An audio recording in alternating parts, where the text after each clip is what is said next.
covering the shoulder.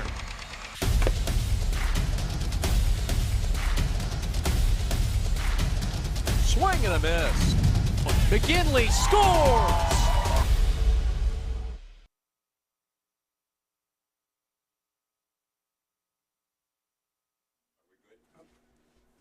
And welcome to Maple Park, where today we celebrate the seniors, 13 of them for Birmingham Seaholm.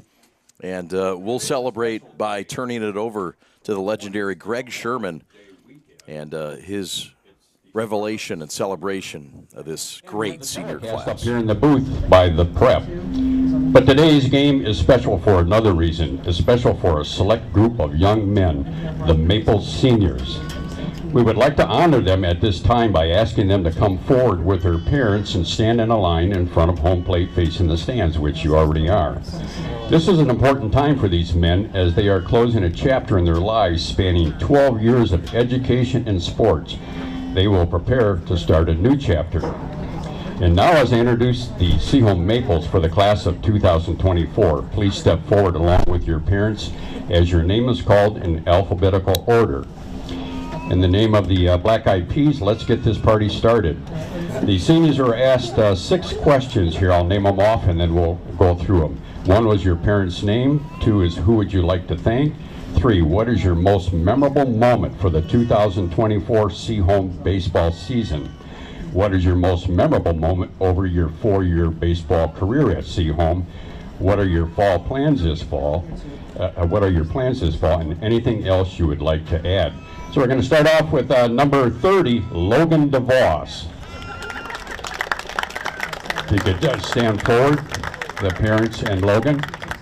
Parents are Heather and Chris DeVos.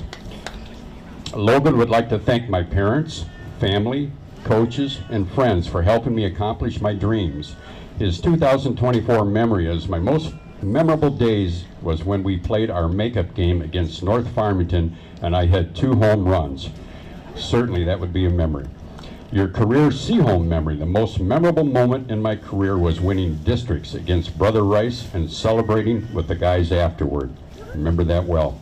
My plans for the fall are to attend Albion College and play baseball for the Britons. Anything else? I want to thank all the guys and coaches on the team for making it a fun 4 years. Go Maples. How about a hand for Logan DeVos?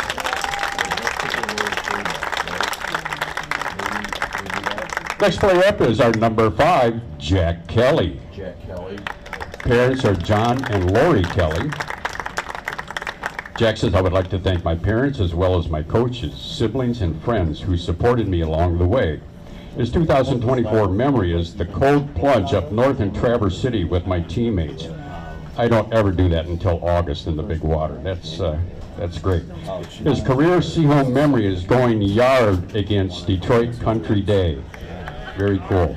I plan on attending Grand Valley State in the fall. How about a hand for Jack Kelly and his parents?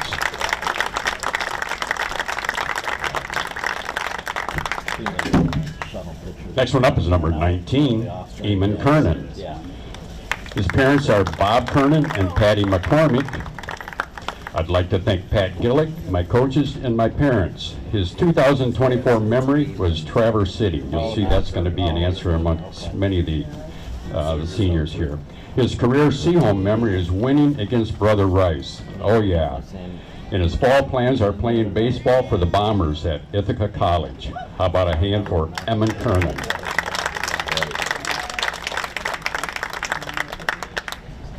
Next up, number 2, Colton Kinney, whose parents are Brian and Yvonne Kinney. Colton would like to thank my parents, my brother Gray for always being there for me on and off the field, my Mimi for always rooting for me. Thank you to my twin brother Grandin for always making me be better by busting my, Thank my grandma CJ for looking out for me from heaven. To Coach Toth, Coach Morad, and Coach O for believing in me as a freshman and continuing to believe in me. I would like to thank Coach Palmieri and Coach Fergie for making me into a hard-nosed player. Thanks to all the parents for being our biggest fans all of these years. 2024 memory is committing to Western Michigan University and the Traverse City trip with all of our families. I should say he's going to be playing baseball for the Western Michigan University too, which should be the Broncos. His career Seaholm memories: beating Brother Rice in the district championships game in my junior year. Plans this fall, I got ahead of myself here, going to attend Western Michigan University to play baseball for the Broncos. How about a hand for Colton Kinney?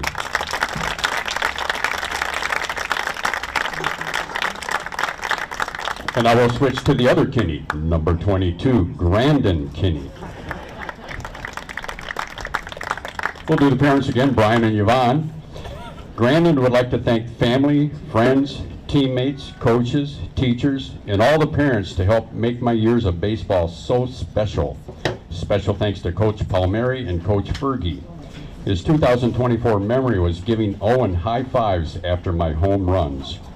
His career Seaholm memory is tied between beating Brother Rice in the district game for our first district title in 33 years and being a part of Jimmy Love's perfect game against Groves in my freshman year. Yeah, Jimmy Love was a popular memory back then. I will be attending Hope College and playing, now get this, both football and baseball for the Flying Dutchman. Anything else? A special thank you to Coach Toth and Coach O for believing in me and guiding me through these past 4 years. Without coaches, parents, family, friends, and fans believing in me and our team, baseball is a tough sport. Thank you everyone for everything. Lastly, thank you to my brothers Colton and Gray for always pushing me to be my best. They never let anything rest, so there is no choice but to compete. How about a hand for Grandin Kinney?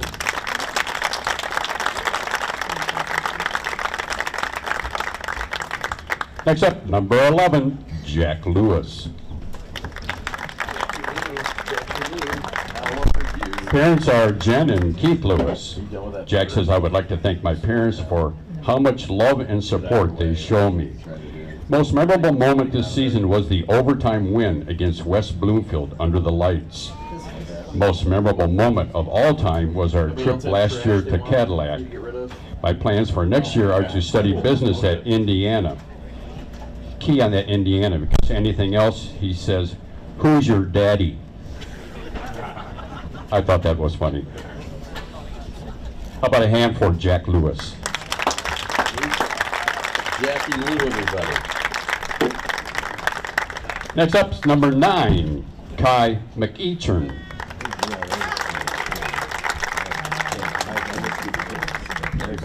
His parents are Grady Ben McEachern and Junko Uakoma McEachern.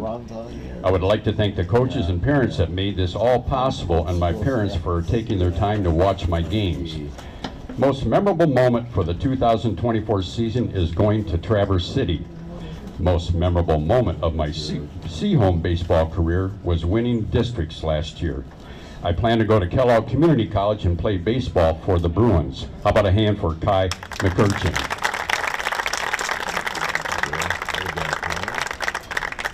Next up is number 25, Ethan Ness.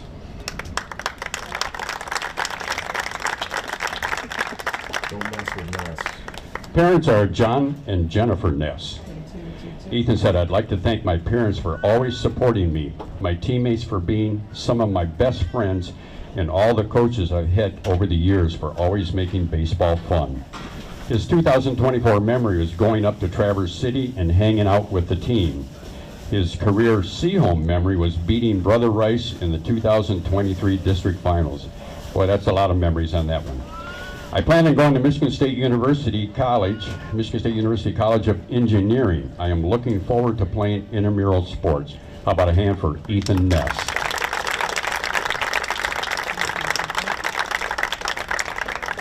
Up next is going to be number 21, Kyle Robbins. Kyle's parents are Rick and Noel Robbins.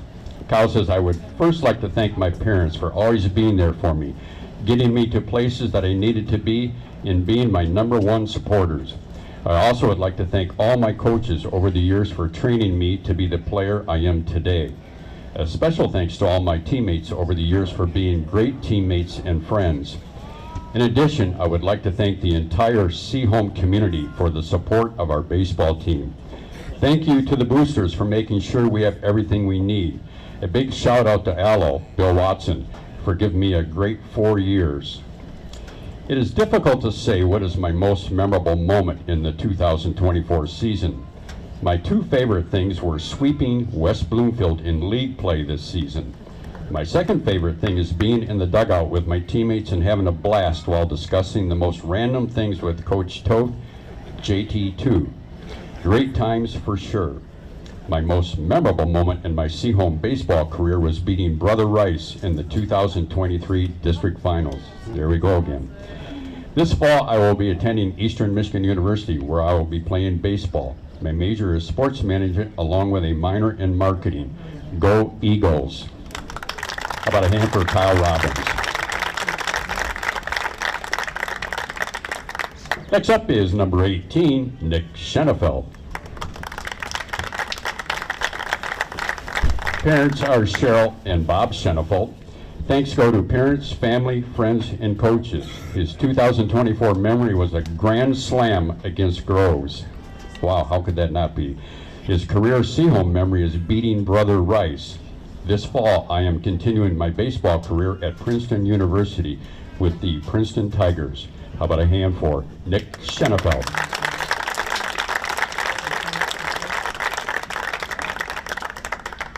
Next up, number 7 is Louis Sullivan.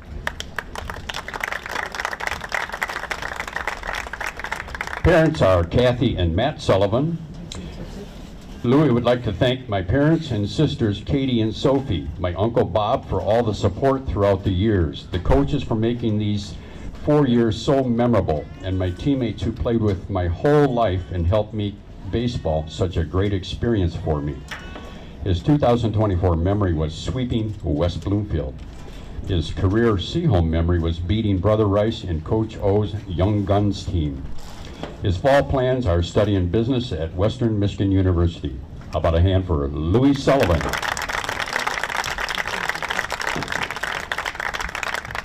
And rounding out the seniors is number 4, Aiden Wolfson.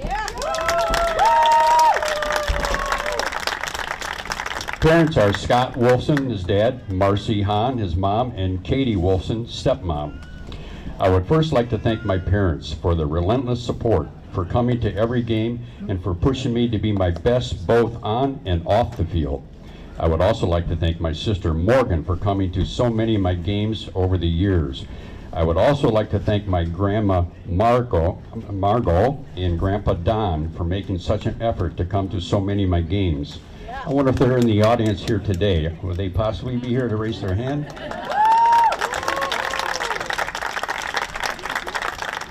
I would also like to thank all of my coaches, and lastly, I want to thank my teammates for making Seaholm baseball such a fun experience.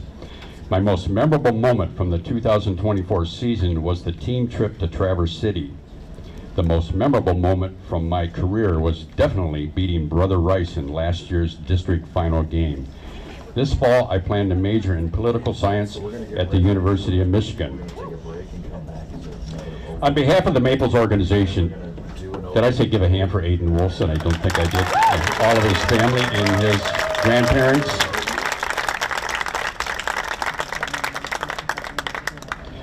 On behalf of the Maple organization, I'd like to wish the best to all of these men. Thank you for your years of commitment to Seaholm baseball, and we wish you the best in the future. Also, we'd like to thank the parents for their years of continued support and encouragement. Parents, just think of this. No more juggling schedules to make games. No more having to provide double-header lunches. Moms, I don't know if this is still an issue with you, but it wasn't. My son was here. Cleaning those white pants. No more. This concludes the senior program, but more festivities are planned later, along with a barbecue lunch between games. All parents and family members are invited to join the team for lunch. At this time, you may disperse, and we'll proceed to start our first game here today. Waldorf Central and Seaholm, and then the later one is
covering the shoulder.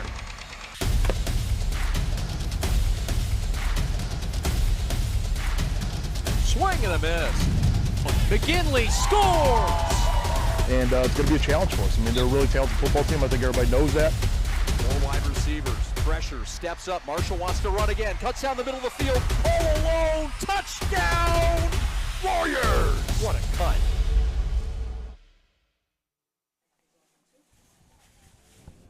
And a beautiful day for baseball here in Birmingham. Good morning.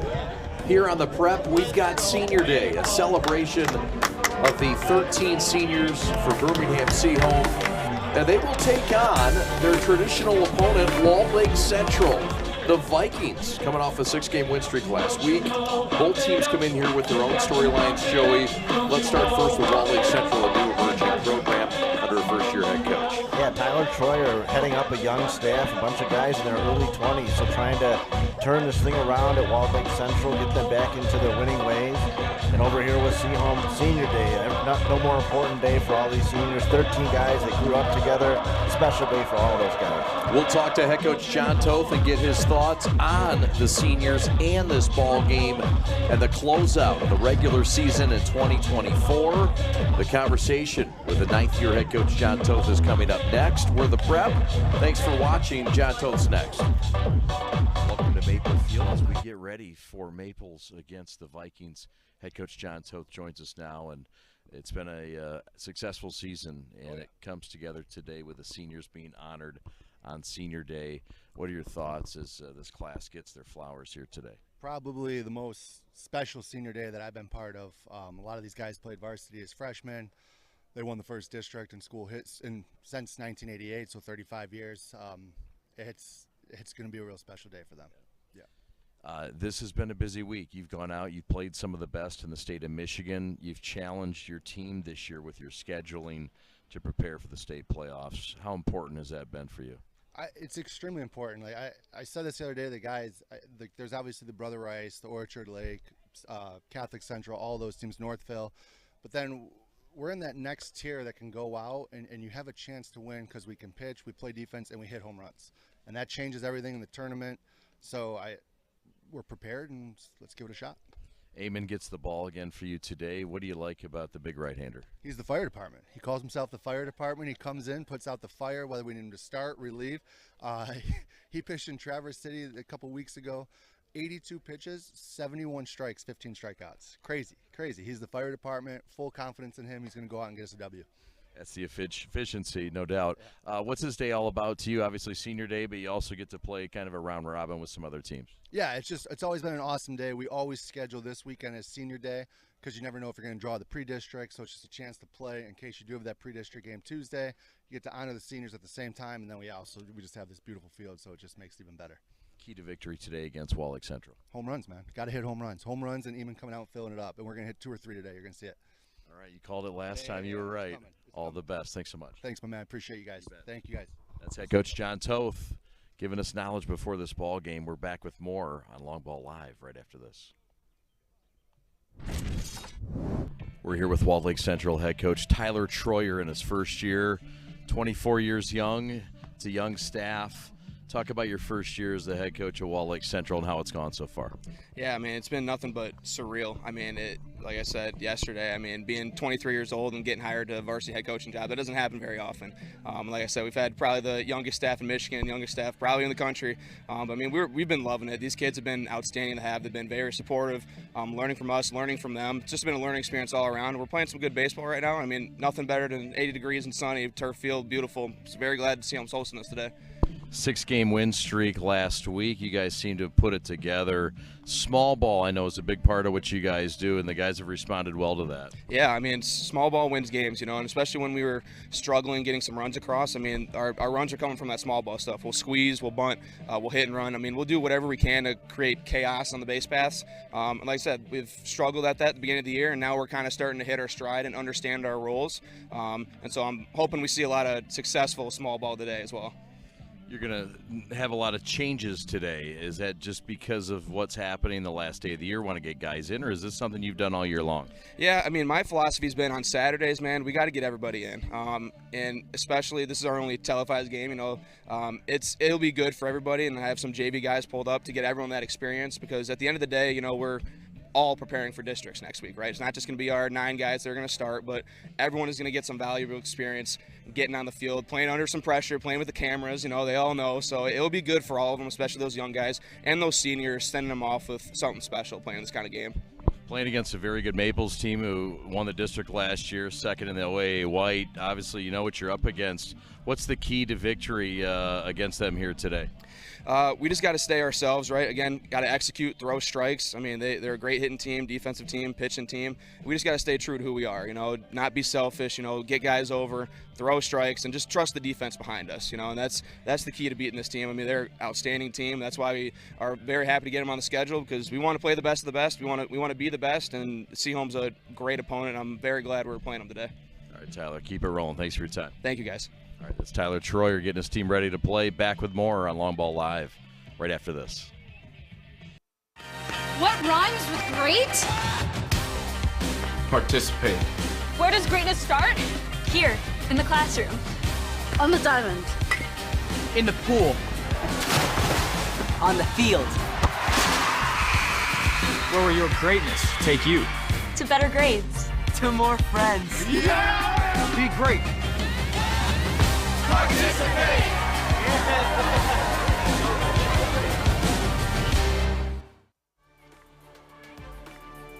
68 degrees and a beautiful day for baseball in Birmingham. Chad Bush and Joey Yashinsky with you, and we'll get ready for this game. Let's meet the starting lineup for Walled Lake Central. The Vikings, who come in 14-19 under Tyler Troyer in his first year, got the job as a 23-year-old last season in the fall in August, and he has really rose to the occasion and teaches at Novi High School, and he's got his Walled Lake Central Vikings ready to go, Joey. A young team up and coming. They lost a lot from last year, but they're focused on this ball game today. Yeah, and a lot of opportunity. I mean, I think that Troyer understands it's a game late in the season. It's before the state playoffs, so wanting to get a bunch of guys in, get some experience for all the players today, and obviously try and get a win on the road against a very good Seaholm team. Here's the starters for Tyler Troyer and the Walled Lake Central Vikings, who come in 14-19. They had a 6-game win streak from the 14th of May to the 18th of May. That was last week. All right, Luke Nelson leads it off. He's in center field batting .358. Jacob Wan is the second baseman, just 5 at-bats this year, and he's at second base. Danny Sheehan is the DH. He'll bat third. Parker Stazak is the cleanup hitter and doing the catching. Carson Holtheimer is at first base. He will bat fifth. Braden Seaver is in right field batting sixth. Tyler Malcheski is the shortstop batting seventh. It's Nick Campbell at the hot corner batting eighth. And batting ninth in left field is Caden Buckley. And they will face the right-hander for Birmingham Seaholm. And on senior day, it's the senior, Amin Kernan, the right-hander who we saw earlier this week, Joey. What should we know about Amin? Yeah, Kernan really impressed us the other night. Came in against a very hot St. Mary's offense and did a very good job of keeping them down. Just a couple of single runs scattered throughout, but he really battled. You like the arsenal that he displayed, really went after the hitters, and obviously a big frame out there standing at 6'5" atop the mound, so an intimidating presence. Yes, sir. Seaholm has had a tough week. They've taken on a tough schedule. And coming off a loss to Catholic Central back on Thursday, they lost to Orchard Lake St. Mary's on Tuesday. But again, playing the best, getting ready. And it's a Seaholm team that finished second in the OAA White here in 2024. 20-win team. Strike call. This is the leadoff man, Luke Nelson. Nelson, the batter. Oh, it don't work. Pitches upstairs. We'll meet the defense for Seaholm in a moment. But it is a infield loaded with Kinneys. First and third are the Kinney brothers.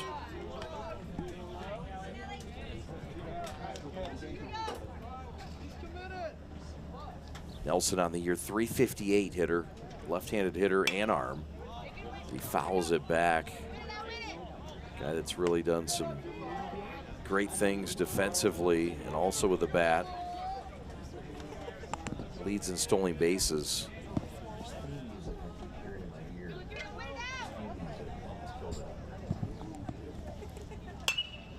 That's swung on and hit down the left field line, and that is just foul. Going the other way. A ton of chalk, but you know what? On these fields that are, you know, that faux in-between turf with the ground tires under there, it's kind of hard to tell. So there was something that flew up. You'd naturally think that was the chalk line, but evidently not. Yeah. Get another look at that ball that was whistled down the line.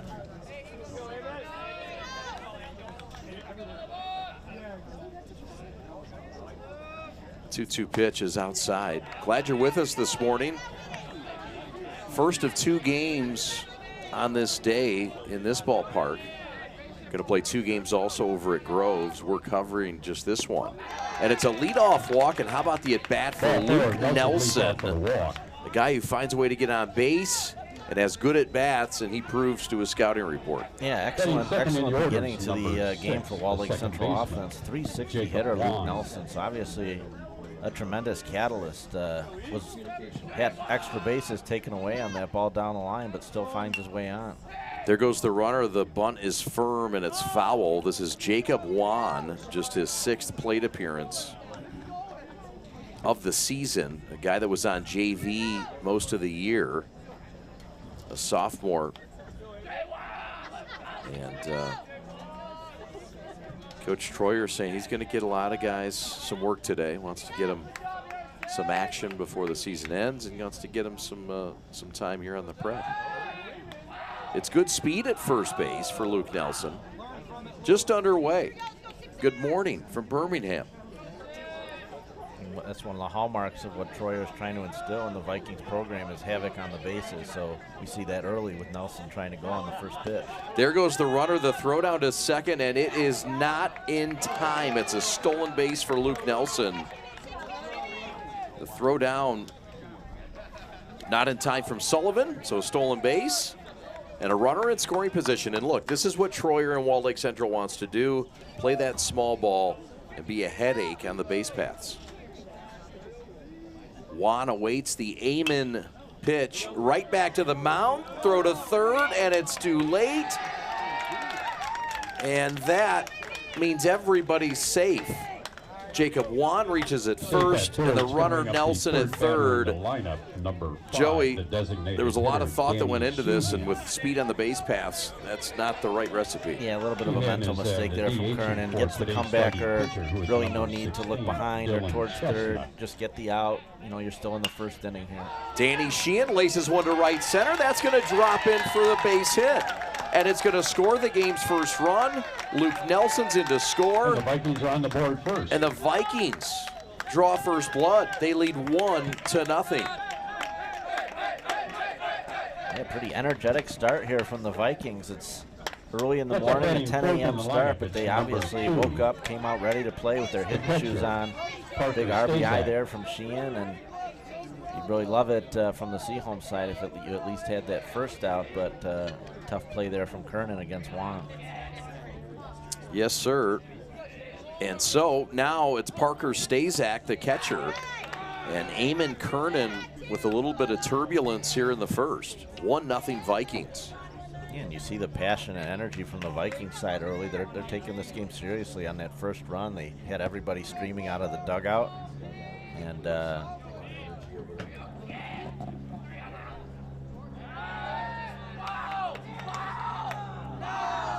some nice powder blues too from the visiting Vikings. Yeah.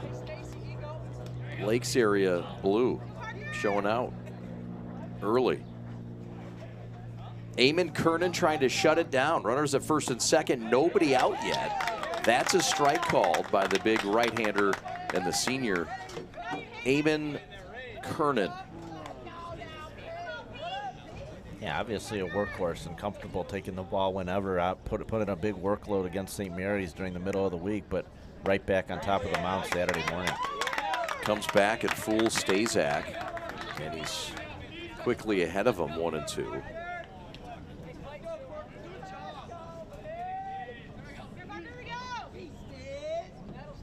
Kernan did work in the game against St. Mary's on Tuesday, a 7-1 loss for the Maples.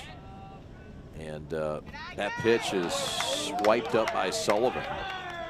In that game, Kernan went 5 innings. He came in for relief from McKeichern.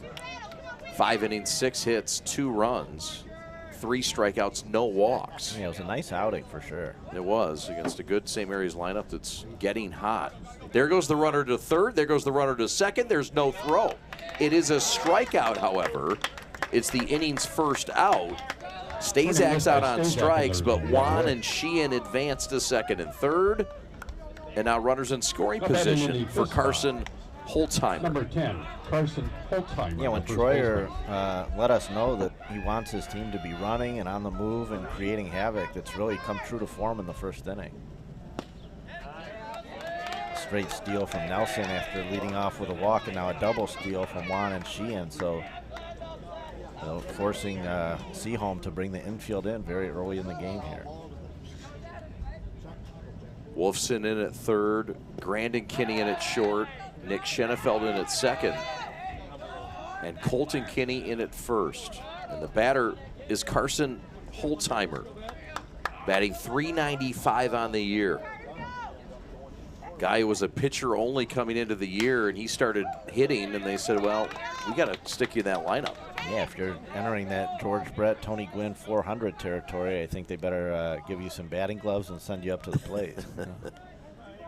He's a senior. He's also a very good bunter. So watch for perhaps something funny here in a 2-1 count. Not the worst time for a bunt here, bring a run in. It's not. Runner at third is Juan. Runner at second is Sheehan.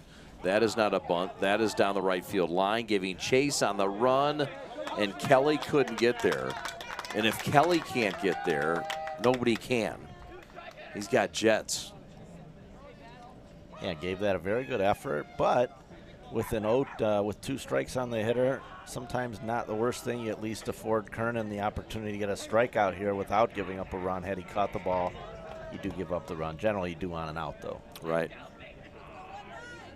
So, Holtzheimer awaits. That one's looped on the right field line. That is a foul ball that, I mean, are you kidding? The turf is really causing some issues here. Maybe some early home cooking. I mean, if that's not chalk what bouncing, I don't know what is. White substance underneath the turf that's not chalk and foreign substance, perhaps. Yeah. So Holtzheimer's wondering what he's got to do to get a double. 2-2 count, 2 men on, 1-0 Vikings. That swung on, that's hit to right center, that's going to get down. The baseball gods reward him. Into score comes Juan, right behind him Sheehan, and sliding into second is Holtzheimer. And don't look now, the Vikings come out and bite for 2 more. It's 3-0 Walled Lake Central. What a start for the Walled Lake Central offense, a team that's sometimes found runs hard to come by at certain times of the year, but you know, a 10 a.m. start, sometimes a game like that, one team comes out ready with their eyes open and ready to go, and the other one maybe a little bit weary, and Seaholm kind of needs to get it together here. Early start, and you never know kind of how you adjust to a game like that, not used to waking up on a weekend playing at 10 o'clock, and Walled Lake Central obviously came fully prepared for that start time. Yeah, and senior days are always funny, right? Yep. It's just, as you mentioned, a different routine. Different routine and emotions, and the emotions go up and down, and, it's understandable. It's kind of a cliche senior day fear, and right now it's coming to life in the eyes of the Maples. A lot of time left. But how about the Vikings stealing the storyline early? This is Braden Seaver, the DH, originally, and now he's in right field in this game. trying to find his stroke on the year. That's an outside breaking ball that's over for a strike. Well placed by Kernan. And when that pitch is on and he's sniffing the edges, I mean, there's all kinds of potential in that right arm. Yeah, obviously a good strike thrower, throwing 5 innings against the Eaglets without a walk. Ground ball up the middle, that's another base hit. Holtzheimer around third. Holtzheimer's going to hold up, and it's a base hit for Seaver. So just 1 out in the inning, 3 runs in, and the Walled Lake Central Vikings have put their hitting shoes on early. Count them up, 1, 2, 3 hits. And wow. Tyler Melcheski will try to keep it going here. Yeah, that ball was laced right back up the box, and sure looked like Troyer was given the windmill at third, but maybe his man knew better. Yep. There goes the runner, Seaver, and the bunt is fouled back by Tyler Melcheski, the shortstop. I think Holtzheimer said, "Coach, I know you're aggressive, but that ball's in short center. I'm going to stick right here. We got 1 out." Yep. Melcheski, a sophomore, and a big opportunity here with Holtzheimer at third, Seaver at first. And we heard about Walled Lake Central being active on the paths, but you put their hitting together, and I mean, this has been some kind of a first inning, a storybook type. The boys from the Lakes area. Sullivan saves a run. Yeah, you'd think they caught a couple of bad breaks with some balls that down the line could have went either way. Didn't get the calls, but came back both times to reach base, and Kernan's really got his work cut out for him here in the opening frame. The 2-1 from Kernan, and that one's left outside. Nick Campbell in the on-deck circle. Melcheski, a part of this youth movement. Several returnees coming back next year. There goes the runner. Swung on and missed. Throw is back to third. Runner safely, but another stolen base. The 5th of the inning for the Vikings. And they've now got 2 runners in scoring position with 1 out. Boy, these guys really take that 90 feet. You know, if you're not watching or paying attention, holding them close, they'll take it on you. And a number of stolen bases here in the first inning. Eamon Kernan. The full count pitch is grounded to third. Scooped up by Wolfson, throw to first, run coming in and scoring. It's an RBI ground out for Tyler Melcheski, and it's now 4-0 Walled Lake Central. The run scores to make it 4-0. You see Seaholm at least needing an out there in the worst way, so I think they're happy to exchange a run for an out there. Good base running from the Vikings. And a big 4 spot here. This is not what Seaholm was expecting here on senior day. No, sir. So that will bring up Nick Campbell. 4-0. The Vikings taking advantage of some long pitch counts. That one's popped to right, routine play. Kelly's in and the inning's over, but not before 4 runs are scored. We'll take a timeout and we'll be back in a moment. This is Baseball on Ball Live in the Prep.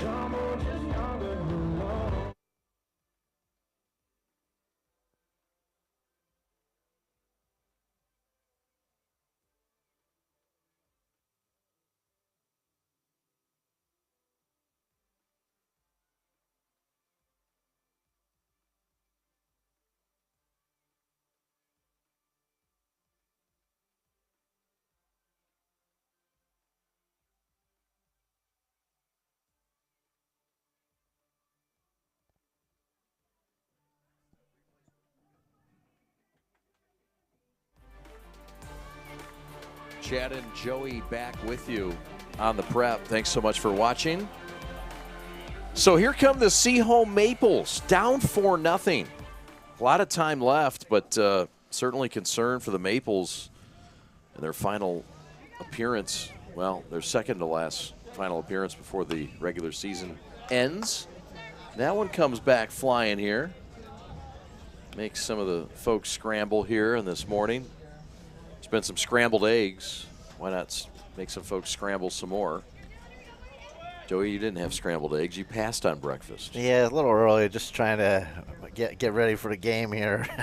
Yeah, I understand there can be some nerves. But maybe regrets once I saw everybody enjoying. Maybe it was a silly decision on my Yeah, part. totally. Next time, breakfast was killer. Next time someone says, oh, you want something to eat, probably. Yeah, you're trying to be nice guy Joey. Yeah, a little overly nice. Maybe too folksy this morning. Slider outside corner, and if that's caught, I think it's a strike. This is Dylan Chestnut, the pitcher. It's a tall drink of water. It's a young, athletic body.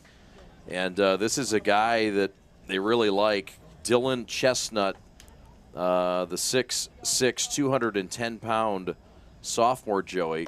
What can you tell us about him? Yeah, a guy that spent the majority of the year on JV, but not because he's not capable of being out here for the varsity. I think the JV needed some help, needed some bodies. So only 1 2/3 here at the varsity level, but a guy that really has a very high ceiling and they expect big things out of in the years to come. Jack Lewis, the batter. That's a strike 3 on the outside corner, painted like a Picasso, and Lewis is out for excessive window shopping. Yeah, he was bringing that one around the corner the last couple of pitches, hadn't gotten the call. You pointed it out, Chad. I think had the catcher caught the 0-2 pitch, maybe he gets that call and finally sweeps that one just around the corner, really showing some nice control, nice command early.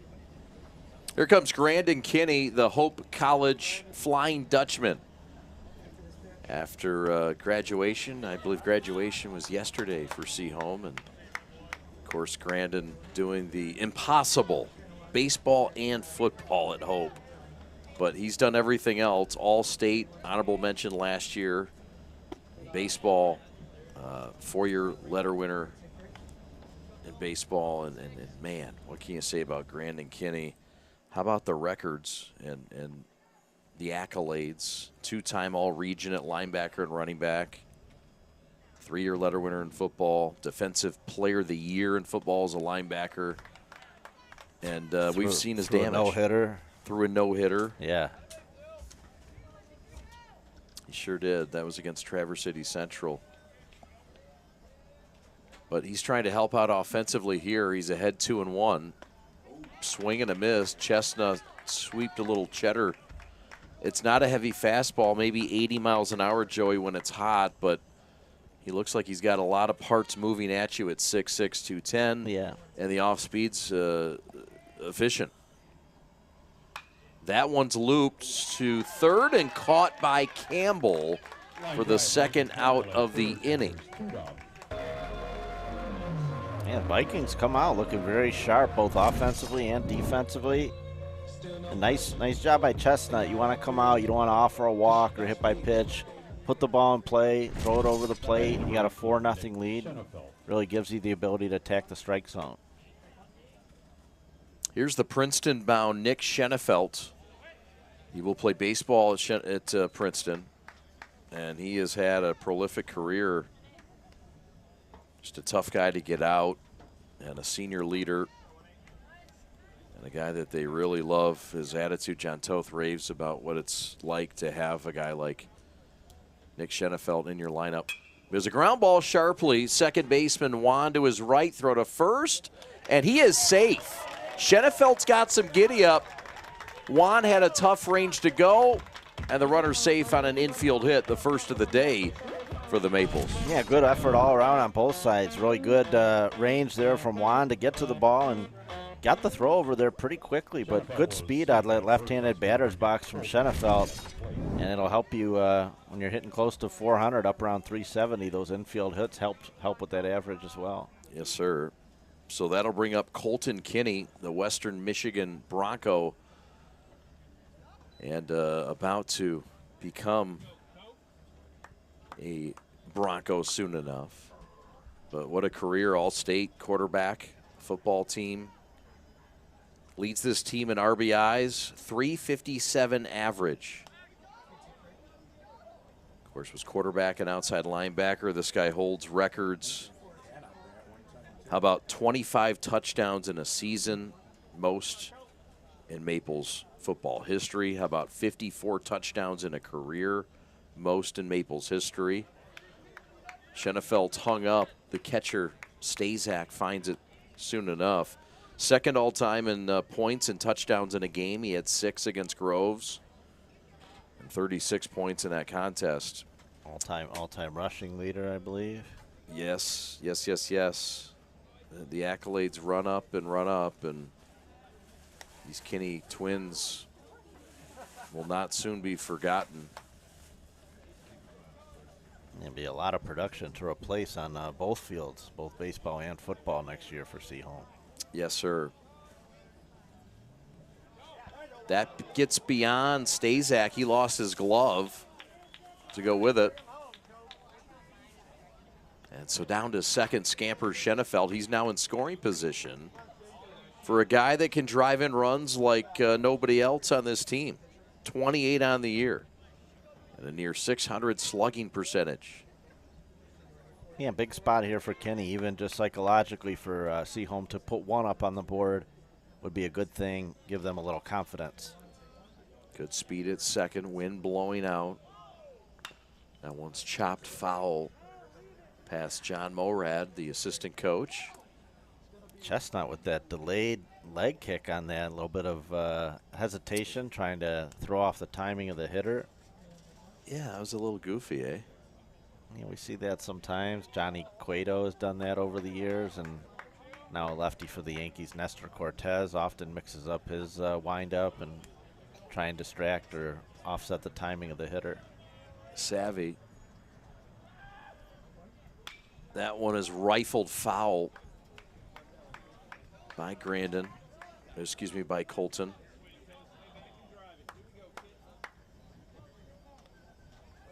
Yeah, Colton doesn't seem to be fooled by it. He's ripped these balls foul. He just kind of needs to straighten one out. Seems like Chestnut's happy to offer the off speed, doesn't want to give the straight ball to a hitter of Kenny's caliber. Better be careful here. That one is down the line and foul. How many close balls down the line can you see in an inning and 2/3? Or I guess 2/3 of an inning. Thanks, Stan. That's why I pat the stats in the house. 5/6 of the inning. Yeah, that's better. I like that. What you guys said. Jack Wyman is the first base coach. Owen Turansky is the team manager. And John Toth in his 9th year, 8th on the field. That one is flown to center. That one's fairly deep, playable. Nelson drifting back, and he makes the catch. And the side is retired, so they get a hit, strand a runner, and it's still 4-0 WLC here on the Prep as we go to the top of the second inning on a Birmingham morning. Thanks for watching. In today's ever-changing mortgage lending world, the importance of true professionals has never been greater. At Success Mortgage Partners, we want you to have the experience of a lifetime. Founded and owned by Catholic League alumni, our family-centered business keeps your interest at heart as we help you navigate this turbulent market with ease. If you or a family member has a mortgage need, please call me, Owen Lee, at 734-822-9792.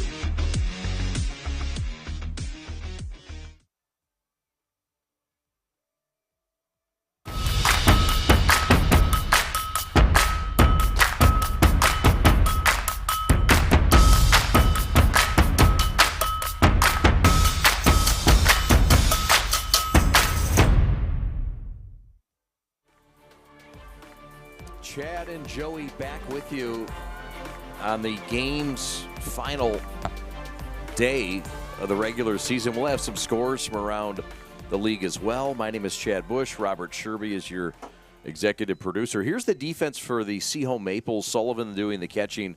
Wolfson at third. Kenny Grandin at short. Schenefeld at second. Kenny Colton at first. It's Kelly in right. Lewis in center. And DeVos in left. And the DH is Ness. So back on the mound is Eamon Kernan, the senior right-hander, who got hit up for 4 in the first, Joey. how does he look to bounce back here against 9-1-2? Yeah, pretty key first at bat. I think you just want to get the momentum, get the focus back on the Seaholm side. So it would be big to get the 9-0 hitter if he could retire Buckley here. Kind of start off this inning on the right foot after a pretty tumultuous first. This is a guy that has shown the ability to bunt this year as Tyler Troyer flashes the signs down that third base line. Swing and a miss. This is a guy, he says, always positive, always having fun, always smiling, and he's also part of that youth movement, just a 10th grader. Eamon Kernan trying to punch him out, and he's drawn the count full. And this is what Walled Lake Central likes to do, grind out at bats.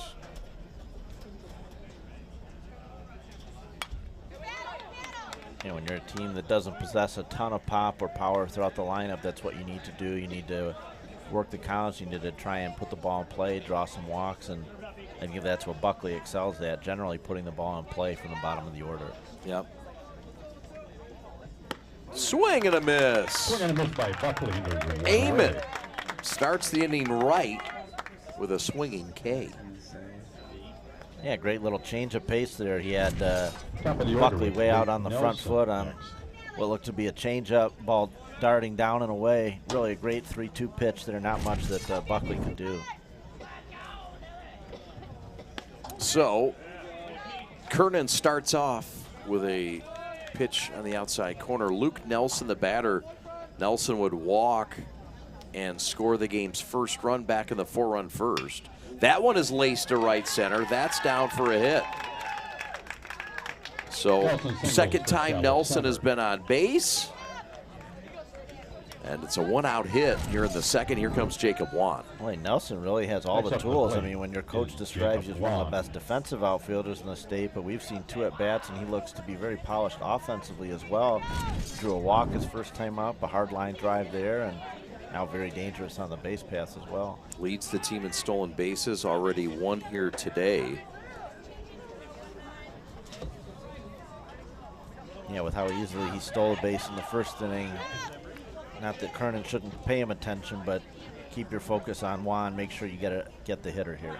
There goes the runner. No throw. Nelson was there. He's in scoring position. Strike called. And Juan behind 0-1. A lot of confidence Troyer showing in Juan, a guy who's been up just a very short time this year, but sticking him in the second spot in the lineup. Not bunting here, swinging, fouling it off.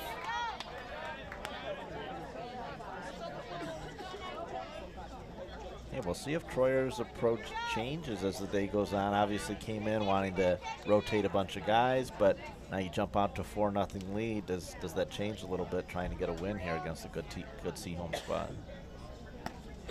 18 stolen bases now for Nelson as Juan is out on strikes. Second strikeout of the inning. Runner stays at second, and that'll bring up the ever dangerous Danny Sheehan, who had an RBI single his last time up in the first.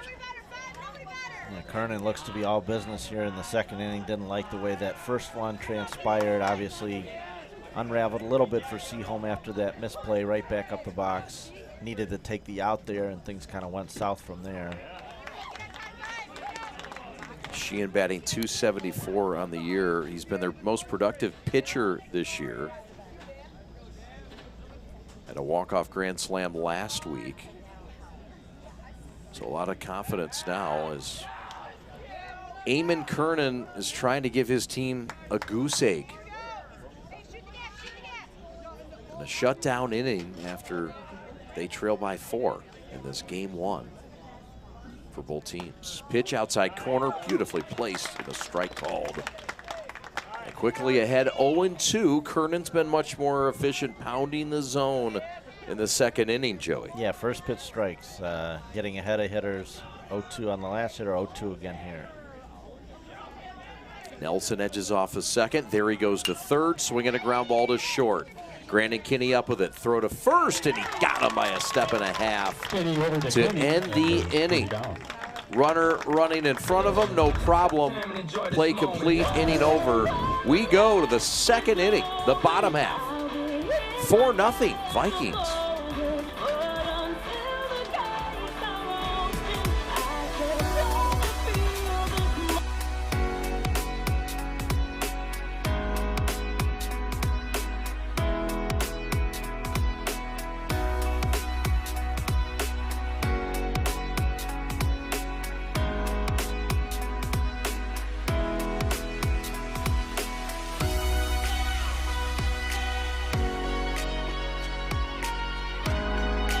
Throughout your life, from big moments to ones well-earned, we're your financial guardian angel.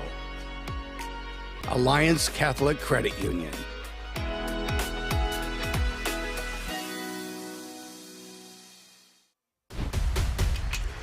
Lowering the shoulder.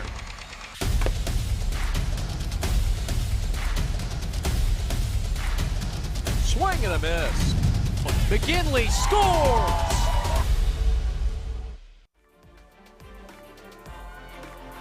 Here come the Maples on Senior Day, and they will face the righty Dylan Chestnut. It's a Seaholm team that's had an outstanding season, including sweeping West Bloomfield back in the series we did. The first game on the prep, 1-0 in game 1 on the 6th of May, 1-0 in game 2 on the 7th of May, and then 5-4, 3-1 run wins for this club against West Bloomfield. That kind of gave them the feeling, Joey, that they could do big things this year. Not that they didn't see signs before that, knocking off Novi once and others. Yeah, I mean, that three-game sweep of the West Bloomfield Lakers obviously stands out, taking out a team of that caliber 3 in a row, and I think, you know, that puts Seaholm on the radar this season and let the rest of the state know they're going to be a tough out come postseason time, and they kind of got to get things turned around here. Since that time, the Maples have lost 4 of their last 5 games. It's been against stiff competition. As we mentioned, St. Mary's and Catholic Central, both top 5 teams in the prep top 10 this week. Country Day, who they also have a win against, and then Clarkston. But you want to get in the winning habit. Certainly not a good sign down 0-4 early in this game. Swing and a miss. Aiden Wolfson is the batter, the 5-hitter. And on the mound, it's the righty, the sophomore, Dylan Chestnut. Walled Lake Central hails from the Lakes Valley Conference. And that has been perennially owned by Lakeland High School. But not this year. South Lyon wins it. And so that was sort of a new thing. They unseated the champion in the LVC Lakeland.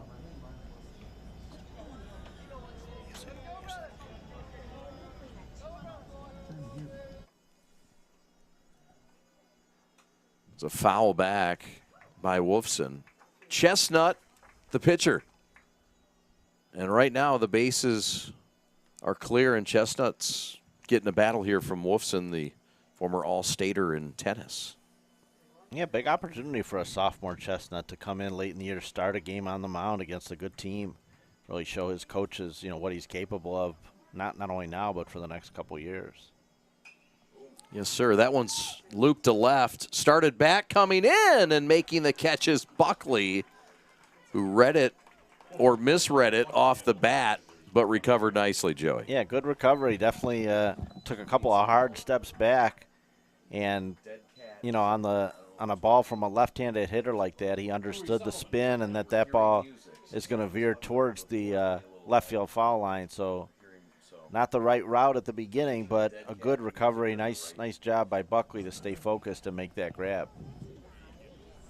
So that will bring up Sullivan, the catcher. And that one's caught off the screen. Nice snatch there by the Walled Lake Central reserve Jack Shaw. Walled Lake Central's going to throw a lot of reserves in this ball game right about the 3rd inning. They've got their whole team that they plan on playing. Slider that slides in with a little grease on that inside corner. Yeah, boy, if Chestnut's able to continue locating that breaking stuff, it's going to be a long morning for Seaholm. Yeah. He has not had much work at the varsity level. As Joey mentioned, the Walled Lake Central JV team's light on numbers. They just had 11 players this year. So Chestnut, a sophomore, was a swing player, and they're like, look, we need you down on JV. We got to field a team. Same with Juan, I think, as a varsity type guy at second base. And swing and a miss. Chestnut with another K. Yeah, I mean, at this point, Chad, that's 5 outs for Chestnut. That equals his amount prior to this coming into the game. 1 2/3 coming into the game as a varsity player, and now 5 outs today. No scratch on the board for Seaholm. So a great start from Chestnut. And like you said, sometimes you come out for these games, a Super Bowl team, first game out, or NBA champion. It's kind of a tough thing when you're dealing with that emotion and you have to get back. The boss is on base by a hit. Yep. So Sullivan is out. That'll bring up DeVos, and he's hit by a pitch, first pitch. So just like that, you see Chestnut. Up next. Here is Ness, Ethan Ness, the 6'6" senior, with a man on first and 2 outs. Maple's trying to get something going here. Get a little caffeine into this offense. They've got just 1 hit, and it was an infield hit.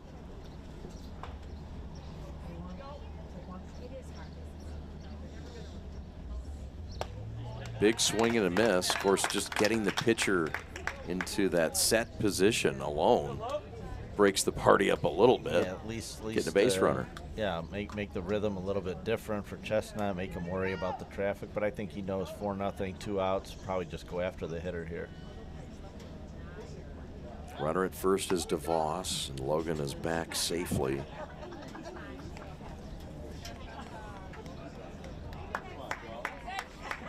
Logan headed to Albion College to be a Briton. Ethan Ness, swing and a miss. Chestnut ahead, 0-2. Put up your knowledge of the MIAA and those smaller type schools' nicknames up against most. I think you have a pretty good handle on most of those nicknames of those schools. Yeah, I can geek out a little bit in that area. Something I'm so proud of. It's got me so far in life. Swing and a miss. Fouled back, excuse me. But thank you, Joe. Yeah. No, you're right. Yeah. G League names, nicknames, and MIAA nicknames. Yep. Watch out, man. I might be able to stump the Schwab. That's right. Yeah. R.I.P. by the way. Yeah, a couple of weeks ago. Yeah, both him and Stuart Scott. Tough thing for the memories of that show. Great show. Both good guys. There's a looper to short or third. That's going to drop in for an infield hit. One of the most obscure infield singles you'll see. But Ness is on, 2 are on. And how about these Maples making things happen? Here comes Kelly. Yeah, that was a pretty interesting infield hit. Not something that you see very often. Little pop-up over third base, and not something Malchusky could really get over, and just kind of in no man's land. Totally. Looping liner over the third baseman's head right in front of the shortstop. Doesn't happen often. Maple's trying to take advantage. Ground ball to third, force out, and the tag. DeVos is tagged out in the inning. Over we go to the top of the third. We're flying along. And it's the Vikings by a 4 spot as we come back to Birmingham in just a moment.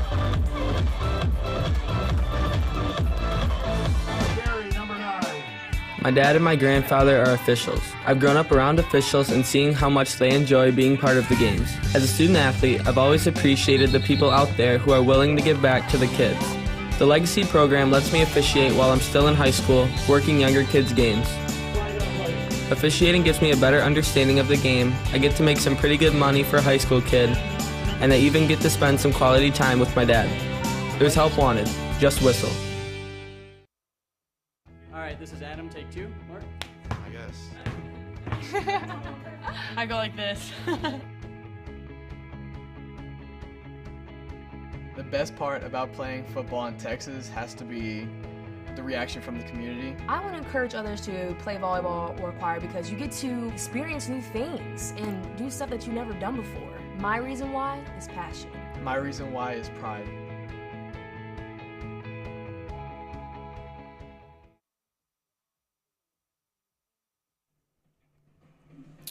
Yes, the Maples seniors, how about it? What a career for this group.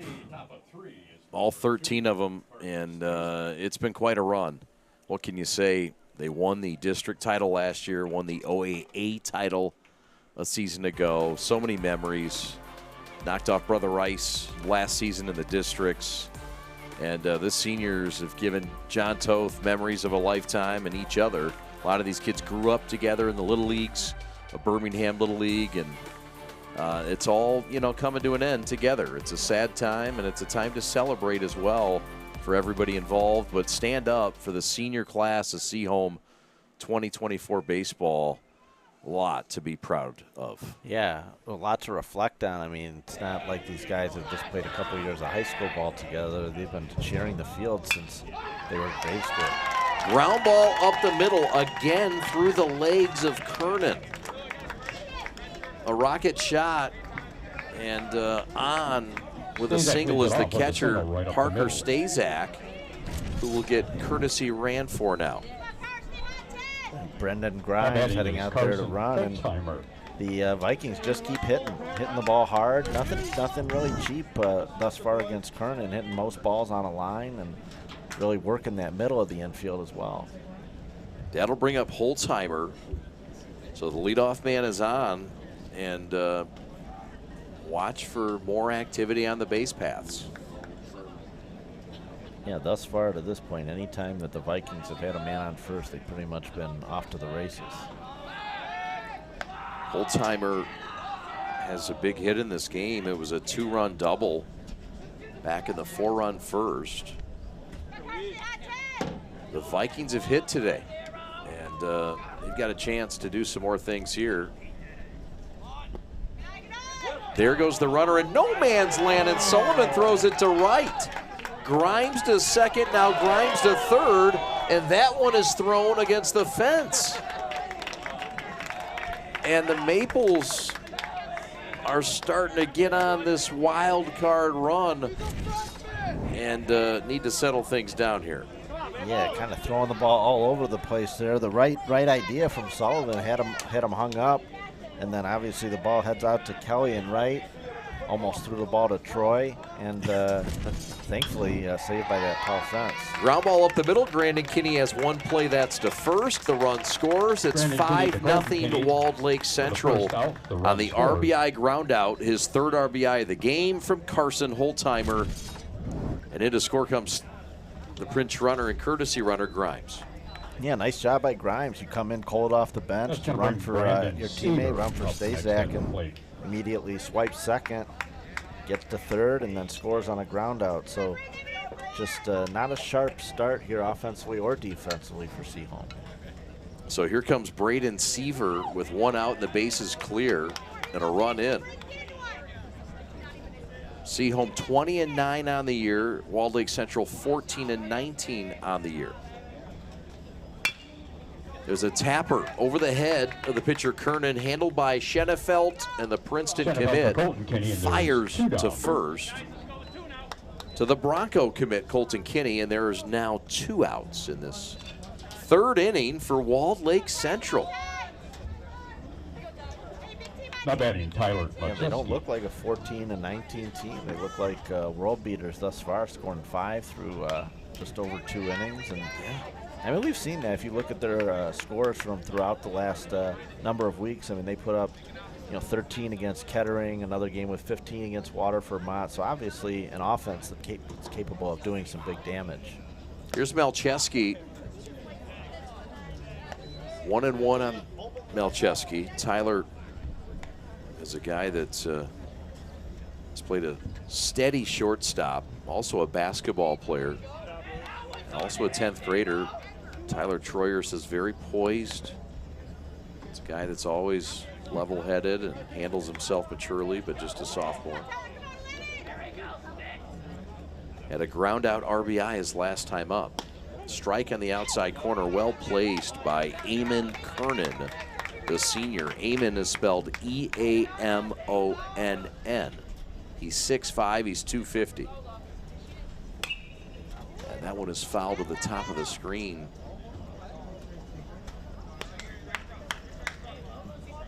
Beautiful morning for baseball. We had a little bit of rain early, some scare, but all's good. Everybody got their breakfast, and everybody got their mimosas, alcohol-free. Popped up to second base. Schenefeld handles it, side retired, but not before another run. It's now 5-0. A handful of runs for the Road Vikings. Here come the Maples to try to make some noise here on Senior Day, on Senior Morning.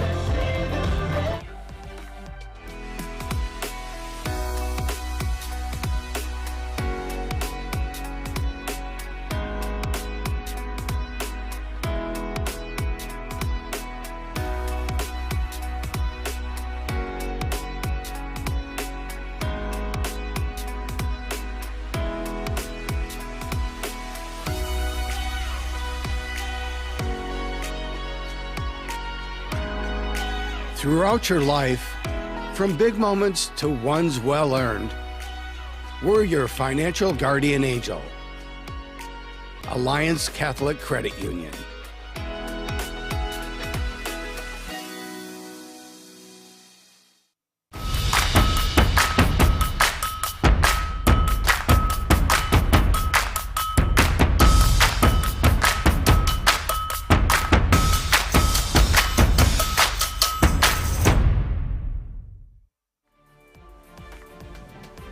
The Seaholm Maples, how about it? 1,300 students, 1988. Who could forget the Miracle Maples of '88? They came out of nowhere, shocked the world. They did it, and what a season that was. 27-5 a year ago. OAA White champions and a district title a season ago. Chris McQuiston, you might recall, a '98 grad, played at Michigan State, did big things after it. The co-owner and founder of Goldfish Swim School. The Maples of Birmingham Seaholm. Chestnut on the mound, working in his third inning of duty. And look, this is a guy that came in pitching just an inning and 2/3. Kind of in this place he's in now.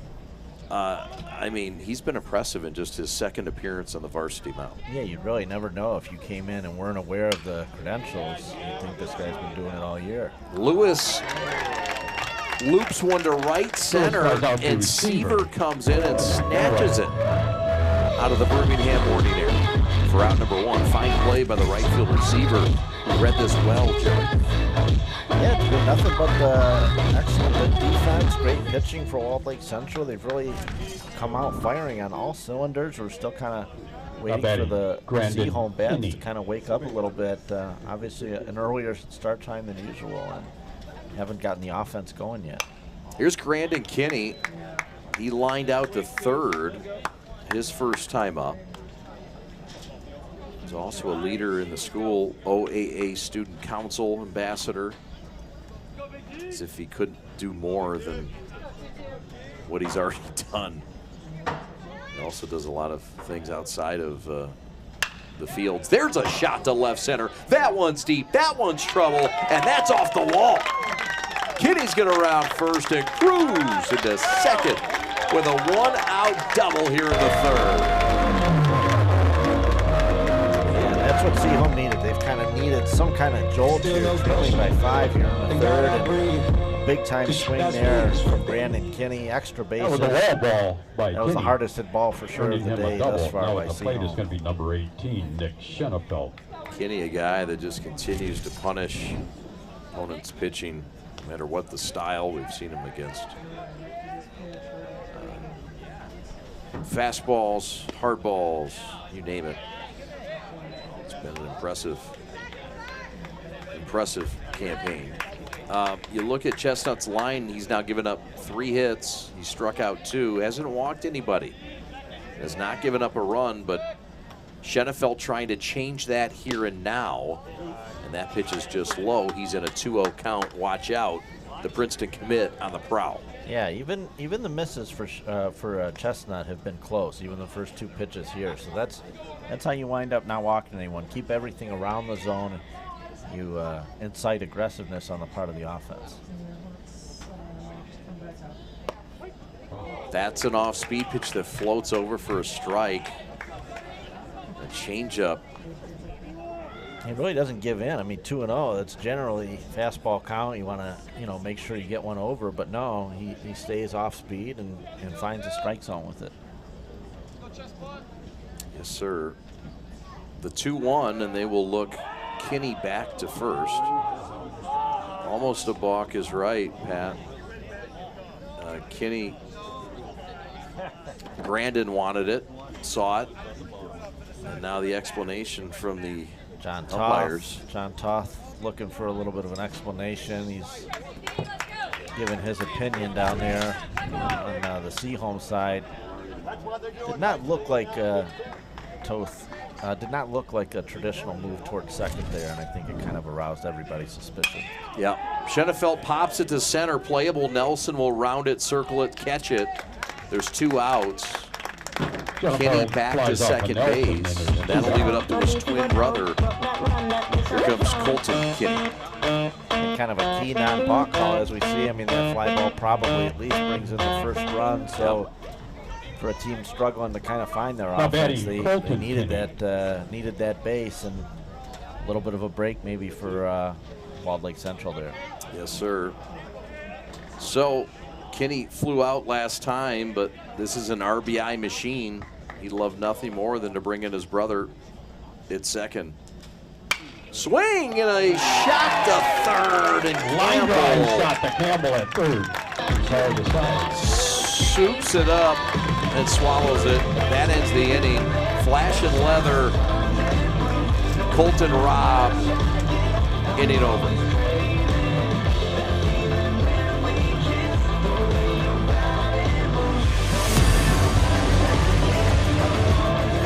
West Oakland Wings baseball. Focus, hard work, Sportsmanship, perseverance, respect, integrity.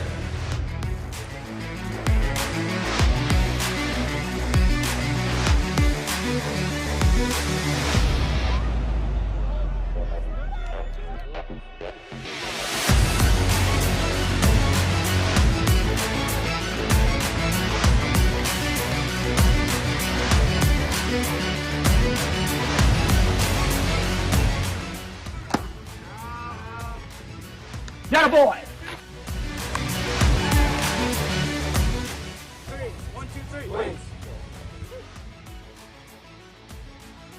Huron Valley Athletic Complex, where dreams, passion, and hard work create success. The Walled Lake Central Vikings. How about it? They've 1,200 in their school. Notable alums. Dak Shepard. He was a 93 grad. Went to UCLA, and yeah, that Dak Shepard, of course, he was on MTV's Punk'd and several comedy series, Without a Paddle, Employee of the Month, Parenthood, etc. And of course, he's married to Kristen Bell, a neighbor of Huntington Woods fame. Huntington Woods, Yeah, exactly. That's right. Yep. But most recently was in Chips. Dak Shepard, the pride of Walled Lake Central, the Vikings' proud program. And look, Tyler Troyer trying to get things back right. Tom Hennig did a great job for 5 seasons. He's moved on. He's at Brother Rice as an assistant. Troyer in his first year, a young man with a young staff. And he's got him off to a fast start here in this ball game. Yeah, really a ton of energy, and we saw the play to end last inning off the bat. That sure looked like an RBI single for Kinney, but Campbell, batter at the plate now, excellent snag on a very hard hit ball, and gets Chestnut out with a third clean sheet. Eamon Kernan back out for his 4th inning of work, and he is facing the 8, 9, and 1 hitters for Walled Lake Central. This is Nick Campbell. Let's see, as that lineup turns over, Chad, we'll see if the strategy has changed at all for the Vikings. Are they going to stick with kind of the wholesale subs, or are they going to say, hey, we're up 5-0 on the road against a very good team, and we're going to try and get this win the best we can? Yeah. Kernan's given up 6 hits, 5 runs. All 5 have been earned. That's off the glove of Kinney. That'll be a base hit. That'll be the 7th hit of the day. He struck out 3 and walked 1, and it's a leadoff single here to start things in the 4th. Credit the hit to Nick Campbell. Next up. Yeah, nothing better exemplifies sort of the fact that baseball's a game of inches than the last 2 balls put in play. A rocket off the bat of Kinney just finds the glove of Campbell, and now Campbell hits one just off the fingertips of Kinney. So kind of everything has gone the Vikings' way thus far. Yeah, it has. Not a bad idea there to try and get the runner over 9-home man, see if we can get another guy in scoring position. This is a guy that is not afraid to bunt, and nothing to offer at there. Sniffing it at third base is Aiden Wolfson. Good speed at first in Campbell. Walled Lake Central leads 5-0, representing the Lakes Valley Conference. Squares to bunt. This is foul, and 1-2 now is the count. You know, a Dak Shepard podcast guy. Do you listen? Are you a podcast person? I've never heard you talk. No, I don't. Not at all. I've never watched a podcast ever. That's mostly something you listen to now. Yeah. Or listen. See. Well, there you go. Yeah. There you go. Yeah. Never watched a podcast. Hello. I think we did one on the prep. I didn't even watch my own. Yeah. The prep pod last summer. I couldn't even watch it. Didn't seem like you were contributing to your own audience numbers. Well, it's all right. It's all right. We got enough right here. You just do music in the car mostly? I jam music in the car. Oh, yeah. All music. No podcasts. I'm too old for podcasts. That one's popped to left. In front is DeVos, and it's going to drop in no man's land, the Bermuda Triangle. It was Kinney and Wolfson and DeVos, and the pill found the carpet. And it's hit number 8 of the day for Walled Lake Central, who is just living right with these drop-in hits. Yeah, I think they're just peppery. I mean, you put the ball in play, good things can happen. So not terribly hard hit balls the last couple, but both find their way on. And Seaholm must be thinking everything that can go the Vikings' way is. I mean, Kinney, that was the hardest hit ball of the day, that line drive to third, and that was the 3rd out of the inning. Here they have a couple of hits on balls that, you know, if we were going to find an exit velocity, it wouldn't be too high on the radar there. Back to your podcast and Dak Shepard, though. Does he do a nice podcast? I think he's got one of the top podcasts, for a number of years now. I think that's sort of where that's his claim to fame at this point. I don't know how much acting work he's doing. He's living right. He's with a Huntington Woods girl. Queen Elsa or Princess, is that, or is she Anna? Sure. Anna would be, yep. You've got 3 daughters. You need to know that. Yeah, 2 daughters and one man. I'm sorry. No, I'm sorry. Right, 2 daughters. 2 daughters, 3 children. Yep. Happy anniversary, by the way. Thank you. Yep. Yeah. Celebrating number 10 today. 10 years. Yeah, we made it through 10. Amen. Still enjoy each other's company, so doing good. It's awesome. Congrats to you and Jackie. So this is the leadoff man who's been highly productive today. His name is Luke Nelson. Left-handed bat, strong defensive guy. He's actually one of their better pitchers, but he's been injured this year, has not been able to pitch. A guy that has already stolen a couple bases today. They're being very careful with him, and he is walked. So there is activity in the Seaholm bullpen, and John Toth's going to come out, and the days they might be coming to an end here for a pitcher that needs to find strike 1 early, and he has yet to really do that in this inning. Yeah, and Luke Nelson's just a tough customer at the plate. I mean, he gives you nothing. Some of these balls just off the plate, and he has an excellent eye. He's 2 walks and a single. So anytime you get your leadoff man on 3 out of 3 times, it's going to bode well for the rest of the offense. There you see the right-handed pitcher, the newly called up sophomore, Pat Hughes. Not John Hughes. Here we go. Produced Bases loaded, no outs. Amazing movies in the Home Alone, 80s. Jacob Wong at the plate. Breakfast Club, yeah. 16 Candles. Man, oh man, I miss him. Yeah. Ferris Bueller's Day Off. Yep, yeah. He pretty much did all those great Chicago teen type movies in the 80s, yeah.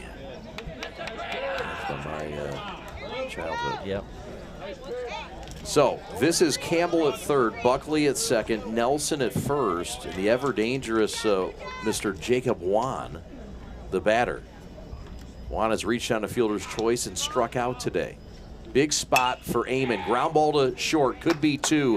Flip to second for one. Relay to first, and it's a double play for the Maples. Kinney to Schenefeld to Kinney. Two for the price of one. A run is in at 6-0, but a fine defensive play by the home team. What a great turn there from the Maples. They needed 2 outs in the worst way. Off the bat, sure didn't look like they had an opportunity to get 2. Wasn't hit hard enough, but great turn and get them by just the slimmest of margins. An extremely close play at first. So that'll bring up Danny Sheehan, the DH, and he grounds one down the line. That's extra bases. In to score comes Juan, heading to second, standing up with an RBI double with 2 outs is Danny Sheehan. That's his second RBI of the day. And it's 7-0 Vikings, touchdown Wall Lake Central. What a clutch 2-out hit. I mean, bases loaded, nobody out. It sure looked like after a double play, the Maples might get out of there just permitting 1. But with 2 outs and that man hanging out at third, just a huge at-bat from Sheehan. Obviously, a lot nicer to get a pair than just 1 when you have bags packed and nobody out. Yep. Parker Stazak is the batter. He singled his last time up. 7-0 Walled Lake Central in a Saturday morning stunner.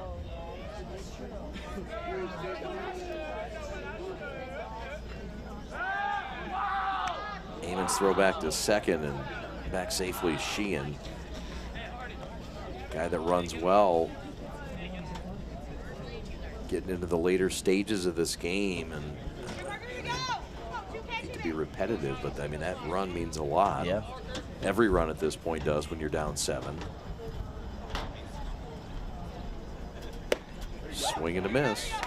And I know that the Vikings do plan to kind of make some changes at on the pitching mound, but we'll see if they want to extend Chestnut a little bit. He's been in a groove, hasn't faced a whole lot of resistance, so we'll see if that'll be it for him coming out the next half inning, or if they're going to try and let him see maybe inning 4, inning 5. Popped up first base. It will end the inning. Kinney makes the catch, but not before further damage is done. 2 more by the boys from the Lakes area, and it's the Vikings of Walled Lake Central up 7-0, trying to spoil Senior Day in Birmingham. We go to the bottom of the 4th. We're the Prep. Thanks for watching. Keep the dust up. I go like this. The best part about playing football in Texas has to be the reaction from the community. I want to encourage others to play volleyball or choir because you get to experience new things and do stuff that you've never done before. My reason why is passion. My reason why is pride.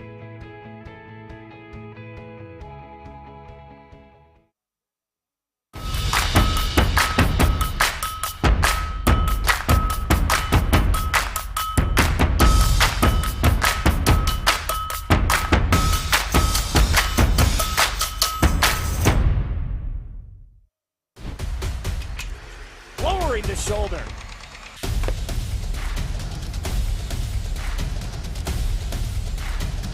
Swing and a miss. McGinley scores! John Toth, the head coach, 8th season on the field, his 9th overall. What a career it's been.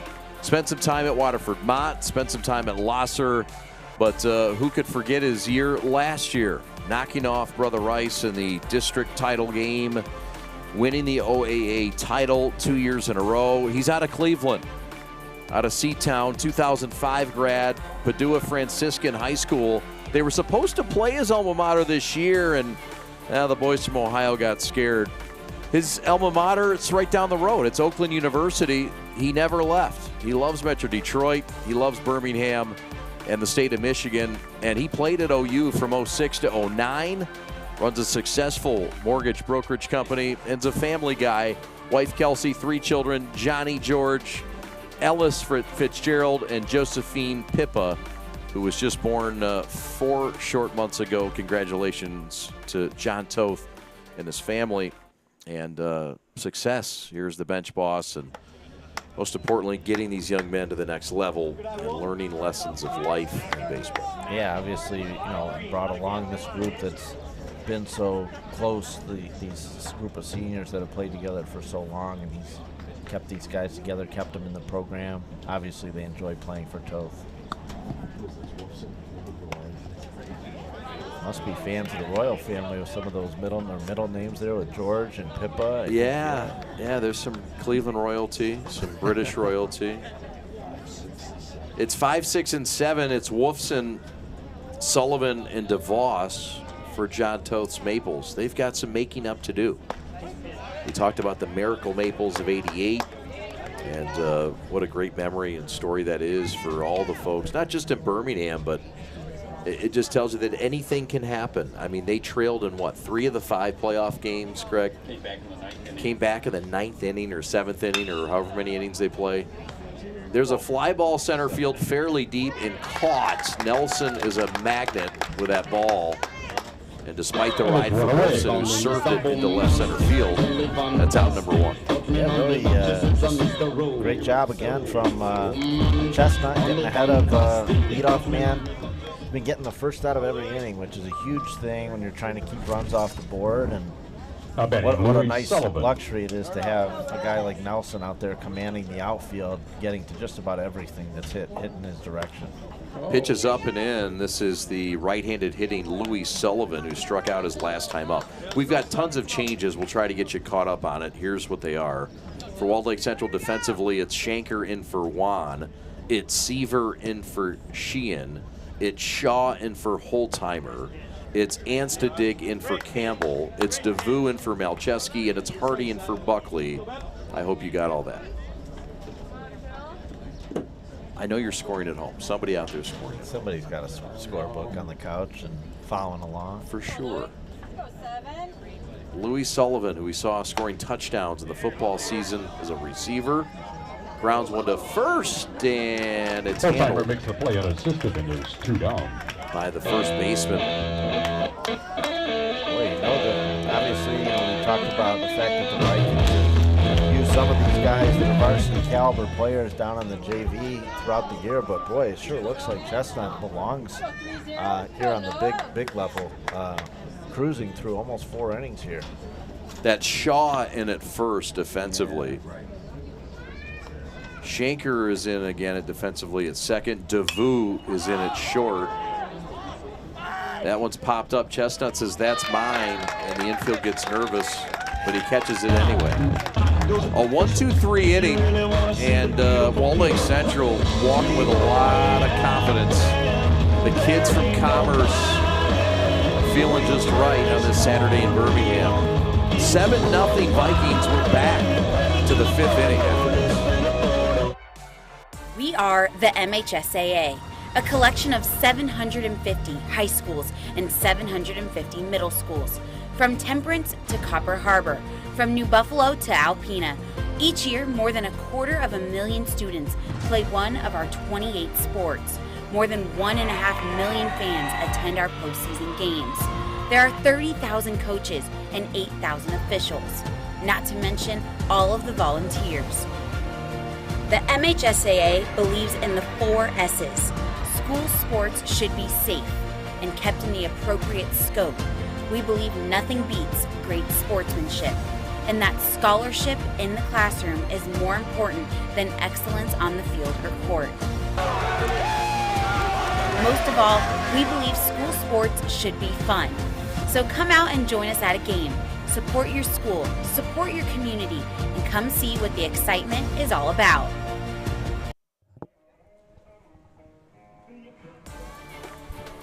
Now the Vikings bench boss, Tyler Troyer, in his first year, came over from Northville And his mentor is the former Northville head coach, John Kostriva. Coach K, as he calls him, his greatest influencer and mentor.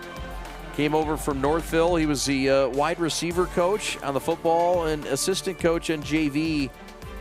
And is just a young man at 24 years young. Played at Dearborn, U of M Dearborn, and walked out of the baseball team. Pitched there for 5 years.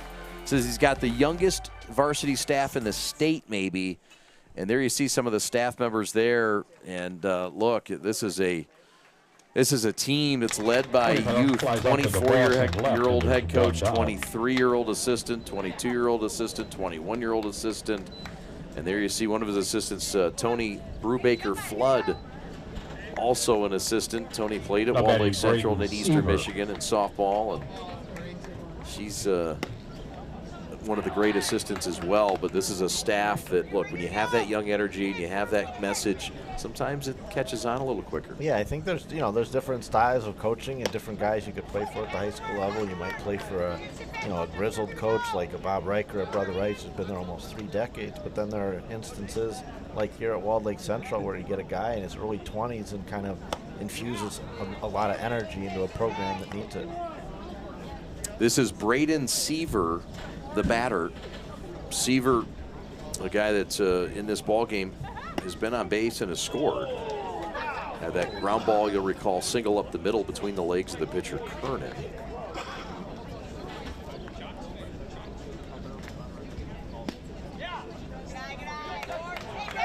So still Kernan working his 5th inning now. He's given up 7 runs in this game. It's popped down the right field line. Kelly has room, and he makes the catch. Kelly Second makes the out catch of the territory, inning. and there's 2 away. Cloud cover here on this morning. No threat of rain yet, but comfortable day for baseball as we get another look here. You give credit to Kernan on a day where doesn't have his best stuff, but you know what? He's an innings eater. He really takes pride in having the ball and going for long distances through 5. Just a couple of days ago on Tuesday night against St. Mary's, and almost through 5 again here. So obviously helps save the rest of the staff by pitching for that type of duration. It's a relentless Seaholm team that plays hard, and I know it's cliche, but I mean this is what they do, and they like to take advantage of other teams' weaknesses. They are deep in the pitching category. I mean, they've got guys that can really throw that we have not seen necessarily this week. You got Kyle Robbins, who's committed to Eastern Michigan as a pitcher. You got Grandin Kinney, you've got Colton Kinney, you got Nick Schenefeld, you've got Mike Eachern, and I mean, I think that's all of them, but that's a lot of arms that we haven't seen or really talked about today. And this arm coming alive here, Joe. Yep, and a nice effort there from Kernan. Gets a quick 1-2-3. He needed it. The Seaholm bats need to wake up, challenged by a touchdown. Make it a strong one. We're gonna have some fun.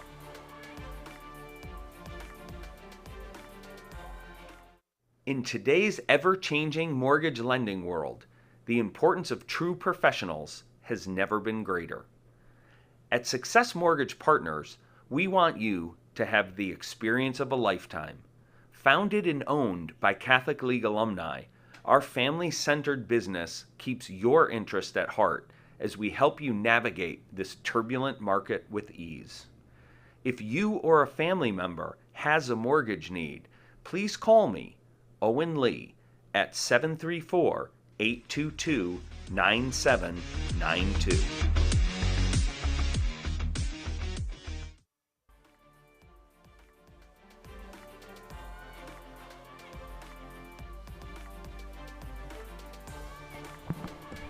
We are the Prep. We are on social media. Could you please follow us? We'd love to have your participation, your likes, your follows. Subscribe, if you would please, to this YouTube page. If you have not already, it's free. Live action, video on demand, always free. We are also on our socials, Facebook, Instagram, TikTok, X, and this YouTube channel. Thanks so much for following, liking. The Prep 3 is our handle. He is Joey Yashinsky. My name is Chad Bush. Right now, it's 7-0 Walled Lake Central. We saw some defensive changes last inning, and now we see a change on the mound, and it's the right-hander Caden Stout. Yeah, obviously coming in with a big lead here, but he's got his work cut out for him. You know that Seaholm's going to try and get back in the game. He hasn't pitched much. He's a future football player at Adrian, but capable on the mound, and all he really needs to do is kind of attack the strike zone. You want to make him put as many balls in play, no free passes. But Seaholm's got 9 outs to work with here. Tyler Troyer said, this guy emailed me and said, hey, can I come out for football or come out for baseball? I said, well, yeah, of course. He's been a football guy, though. He's going to Adrian. And they've let him throw. They've let him be a part of the team, and he's one of the leaders and a good teammate. And now he gets the ball in a responsible situation now. He's going to face a hungry Seaholm team that's happy to see Chestnut's day over. And what a lineup is for Chestnut. He goes 4 innings. He gives up 3 hits. He gives up no runs. He strikes out 2, and he walks no one. As Ness fires one to center. This one's deep, and this one is off the glove of the sure glove Nelson. The throw to second is not in time. And it's a leadoff double for Ness, who took one deep to center field and turned Nelson inside out. Like you said, Chad, they must have been so relieved to look out on the mound and not see the 6'6" Chestnut still out there. And there, the 6'6" Ness doing his thing. Not easy to get the ball over the head and eluding a guy like Luke Nelson. Yeah, not many have done that to Nelly this year.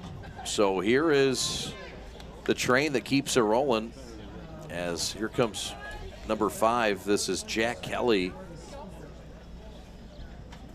Sometimes the 9 hole, sometimes in the 1 hole, but mainly has helped this team out at the bottom of the lineup. Check swing, it's a called strike. The righty Caden Stout, just 3 innings pitched on the year.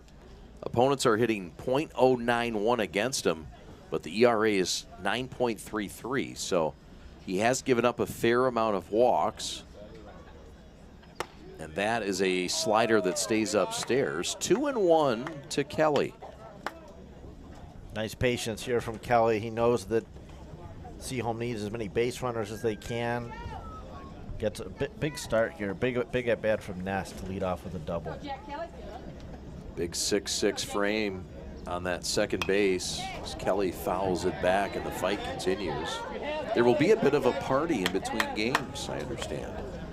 Saw a few grills out there, and we're not covering that second game, but I mean, there's a lot of fun to be had here. Might be covering the grill.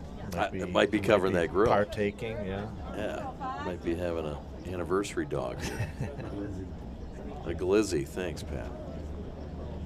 Ness with a leadoff is second. The pitch is upstairs. Not to sound ancient, but is that sort of a recent term for a hot dog? 'Cause I feel like that's come in the... It is. Yeah. It's come about recently, last few years. That's what the kids tell me. I don't really know the genesis or what it stands for. It's just what it's become, I guess. Yeah, I think it's got English roots. Outside, and that's a walk. So 2 on. Nobody out, and that's going to flip things to the top side. And here comes the leadoff hitter in Jack Lewis. Yeah, smart there from the catcher from Staszak, just to go out and say, look, we're up 7. You know, put it down the pipe. If someone wants to hit one in the gap or over the fence, so be it. But we can't start counting up walks here and offering free passes. We can't do that. Runner at second is Ness. Runner at first is Kelly. And this one's outside the zone. The bullpens here are to the third base side behind the dugouts. There's a lot of lingering with tents and grills over there now. No player activity. It's all up to the right-hander Stout. That one is down the line. That's backhanded by Shaw. He'll get to the bag. The runners move up, but Shaw saves an extra base hit. He was perfectly aligned. Lewis is out, and here comes Kinney. Good glove work there from Jack Shaw. We saw it on the other corner earlier in the game with Campbell at third, and they're a tough little backhanded play with 2 men on. And you know, they've just made all the defensive plays throughout the day. Nelson in center, Campbell at third, and now Shaw in as a sub at first, making a very fine play. Here's Grandin Kinney. That one is upstairs on Grandin. He's lined out to third and doubled in this game. He hit it so hard it hurt the screen right at that A and Seaholm in left center field. No score yet for Seaholm. This seems like the perfect time for Kinney to get right. Not that he's been wrong, but to get the team right and get some runs on the board. Yeah, big spot for him. A single or double puts you 7-2, kind of gets the energy back in the Seaholm dugout. So a big 2-3-4 spot here coming up for Seaholm with 2 men in scoring position. 22 touchdowns in his football career, third all time in school history. That one is socked to center. This one's deep. That one is caught by Nelson. Ness will tag at third. He'll come home and score. And the Maples are on the board. It's now 7-1. Walled Lake Central on top. And advancing to second, from second to third, is Kelly. Hit that one pretty much on the button, but that's kind of Death Valley out there in center with Luke Nelson patrolling. It's just not where you want to hit the ball. Junior outfielder, and really displayed all the skills today. He's been on base all 3 times and been the catalyst for this Viking effort thus far. He has, no surprise. Here comes Nick Schenefeld, the Princeton commit. Infield single, he got the first hit of the day. Something like that would help here with a runner at third and 2 outs. It's Kelly with good speed at third. Fastball outside corner, upper quadrant, ball 2. Yeah, sometimes you think that maybe it's just hyperbole when a coach says, hey, I got one of the best defensive outfielders in the state, you know, pumping his guy up, but then you come out and watch him in person and you see he really goes and gets it. Very good route runner out there and understands how to get to the ball. He says this guy's a wall out there. He did have a tough play that was a bit mishandled earlier, but it was a tough play. Yeah, and it was a hit. I wouldn't put an error on him. No, you're like no. German judge in the 80s Olympics here. Yes, those German and Russian judges. Yep. That's a strike that cuts in the inside corner. Kelly at third, itching to come home on this senior day. Maples trying to make a move with time winding down here in the 5th, and that is a walk. So Schenefeld's on, and that will bring up Colton Kinney, the team leader in RBIs. It's the right guy you want up there coming in the game with 5 home runs and just under 30 RBIs, hitting close to 360. So, you know, big spot to jump back into this game. 3-run homer, suddenly you cut the lead in half. So a meeting at the mound. Stout has given up a hit, a run, 2 walks. Again, the nemesis has been the free passes that, again, has haunted him here. The conversation's over, and so. That's what made Chestnut's outing so effective, is that he was able to cruise through 4 innings without offering any walks, and you kind of let your defense do the work for you. Man on the corners, 2 out. A big spot here for Colton Kinney. Yes, sir. Colton has flown out in this game and has been robbed of a hard hit ball to go with it. That one is rocketed to left. That is down for a hit. It gets under the glove of Hardy. Into score comes Kelly. Into score comes Schenefeld. It's a 2-run double for Colton Kinney, who drives in his 30th run of the year. Hit it right on the screws. Very tough play there for Buckley. There's that Hardy now in left field. Maybe advisable to just try and play it on a hop. He kind of went down to dive, tried to make a superb play, probably cost him an extra run. But, boy, you can really count on big-time at-bats from both Kinney brothers once you get to that spot in the order, and suddenly 7-3 right back into the swing of things. You're not kidding. Death taxes and Kinney clutch hits. There's some other games going on today that we'll get you caught up on. We've also got the revelation of our prep top 10 coming as well, newly released. West Bloomfield and Southgate Anderson going at it. Troy and Romeo, Catholic Central and Heartland. That one is grounded sharply to short. DeVue handles it and throws to first to Shaw to end the inning, but not before. Seaholm says we're not done yet. They've cut it to 4, and with 6 outs to work, don't rule out these Maples just yet.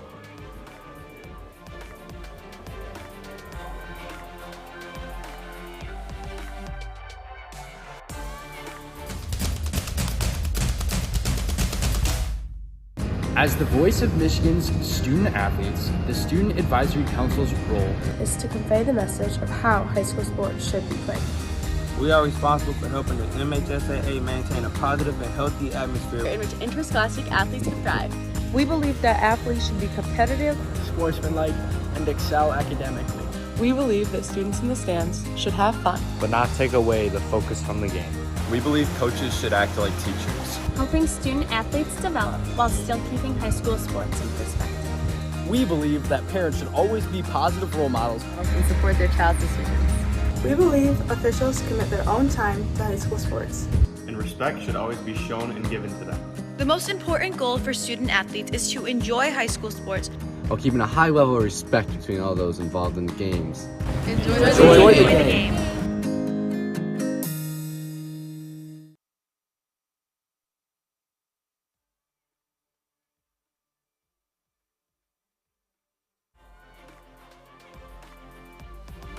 Cloudy day, but no rain. We can take it a little bit earlier. It's senior day, and Seaholm shows some life. They'll try to come back out here and shut things down with a sophomore, Patrick Hughes.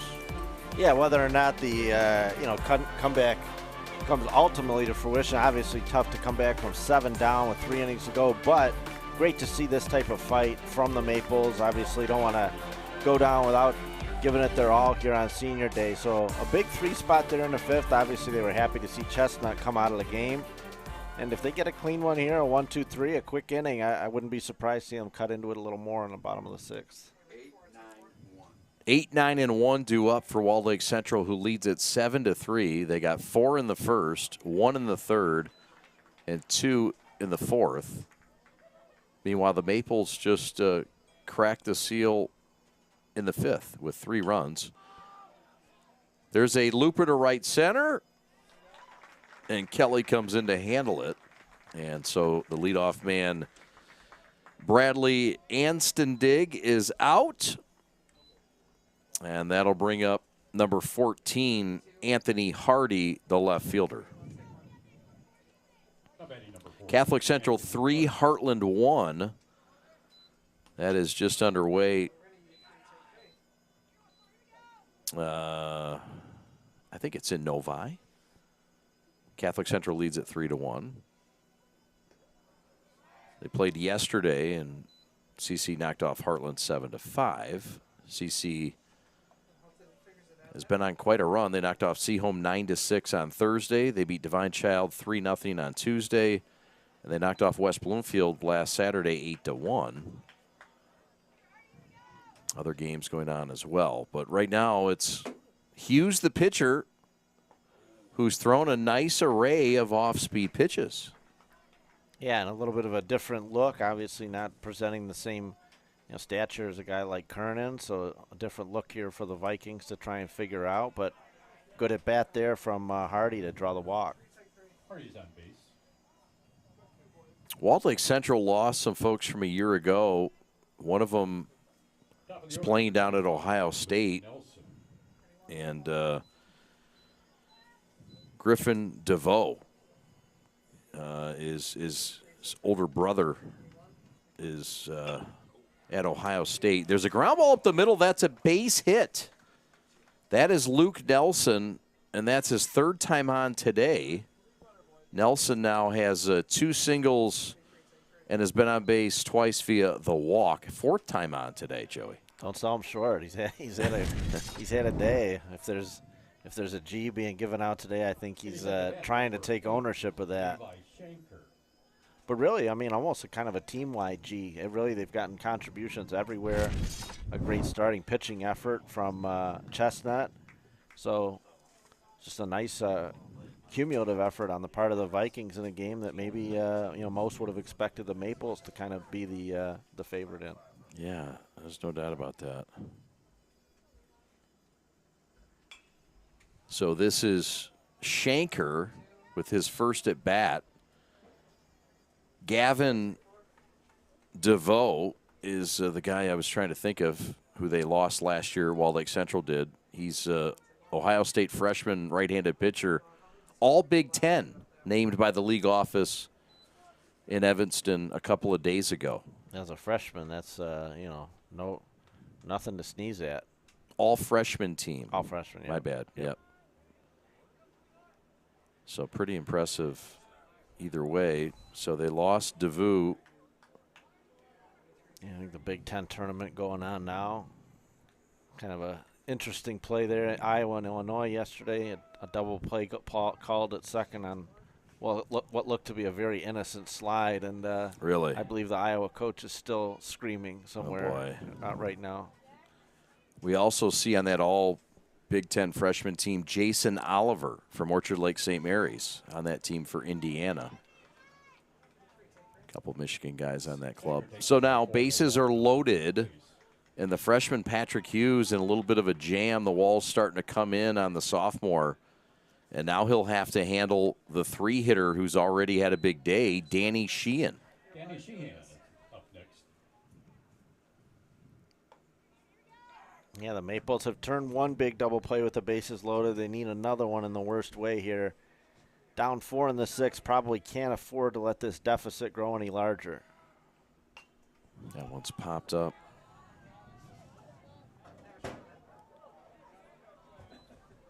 Walled Lake Central will take on Birmingham Groves. They'll try for the Birmingham sweep after this one's over. Seaholm will take on Walled Lake Northern, the Knights. Bases are loaded with 1 out. This is Hughes working against Sheehan, and Sheehan swings and misses.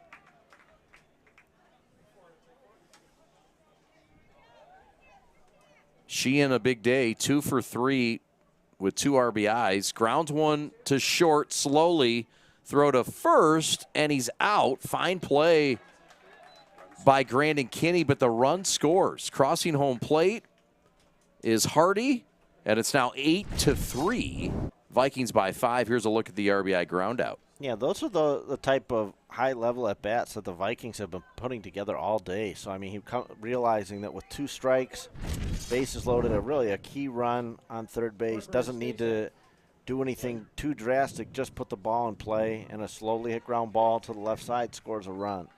Just haven't been giving away at-bats, the Vikings, and you like the 2-strike approach. A little bit of a lost art in baseball at certain levels, but not here. Yeah. Off-speed pitch here from Hughes. So the runner at third is Nelson, and the runner at second is Shanker. Stazak, the batter, had a hit his last time up. A single, and that one's fouled back.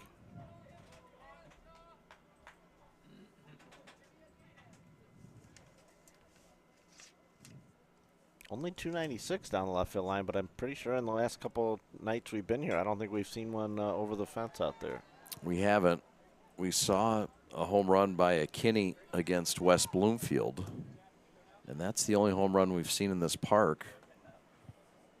We've seen a lot of good pitching in this park, but no, just 1 home run. That one is looped to left. Routine play for DeVos. Logan makes the catch. Side retire, but the Vikings get another run. They get it to that ever-important 5-run margin. 6 outs to work with for the Maples. Can they make some miracles and magic happen? Come on back, we're the Prep.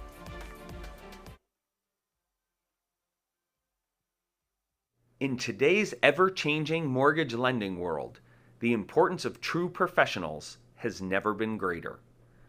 At Success Mortgage Partners, we want you to have the experience of a lifetime. Founded and owned by Catholic League alumni, our family-centered business keeps your interest at heart as we help you navigate this turbulent market with ease. If you or a family member has a mortgage need, please call me, Owen Lee, at 734-822-9792.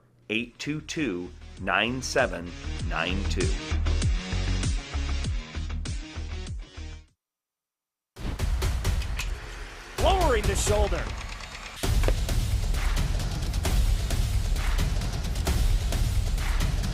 Swing and a miss. McGinley scores!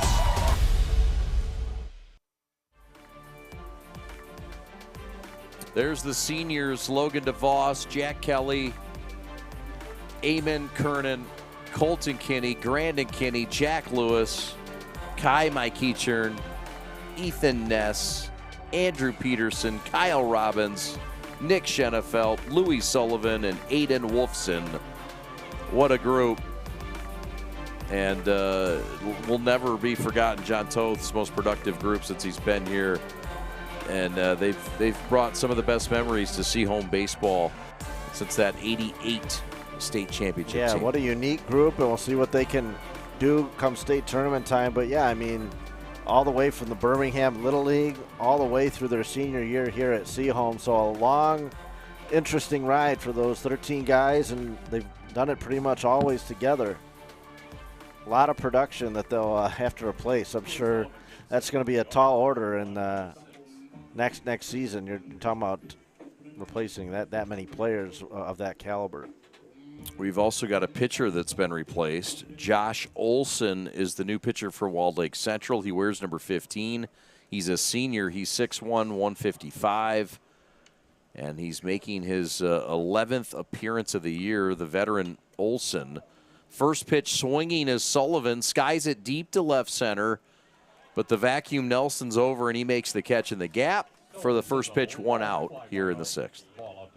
Sort of like Willie Mays. I remember when Willie Mays was playing and they'd hit the ball to left, to Monty Irvin or somewhere else, and they'd say, well, how come you went and got the ball? And Willie said, well, that's always my ball. And that's kind of the way, I mean, that ball looked to be hit to left field, but Nelson kind of takes over, and anything basically hit to that part of the park, meaning the vast expanse of the outfield, he's going to go get it.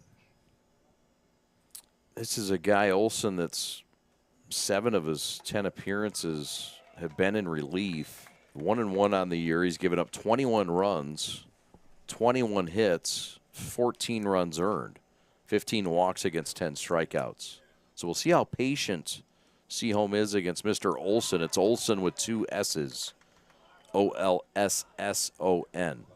It's not a sticky finger from the pancakes that Robert Sherby ate, that extra S. That is intentional. Trying to pay homage to the Maples with that breakfast. Very choice. good. Yeah. I wasn't even doing it, but thank you very much. That's good.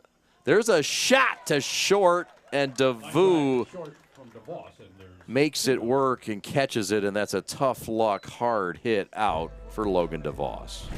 There's been a handful of those today for Seaholm. Yeah. You know, sometimes in baseball you need a little bit of luck on your side. There hasn't been much there for Seaholm today and John Toth's squad, and we'll see. They got 4 outs left, and obviously Ethan Ness has had some big at-bats today. So this will be Ness, who has one of those hits. He has that double to center that went off the glove of Nelson. It was a tough play. And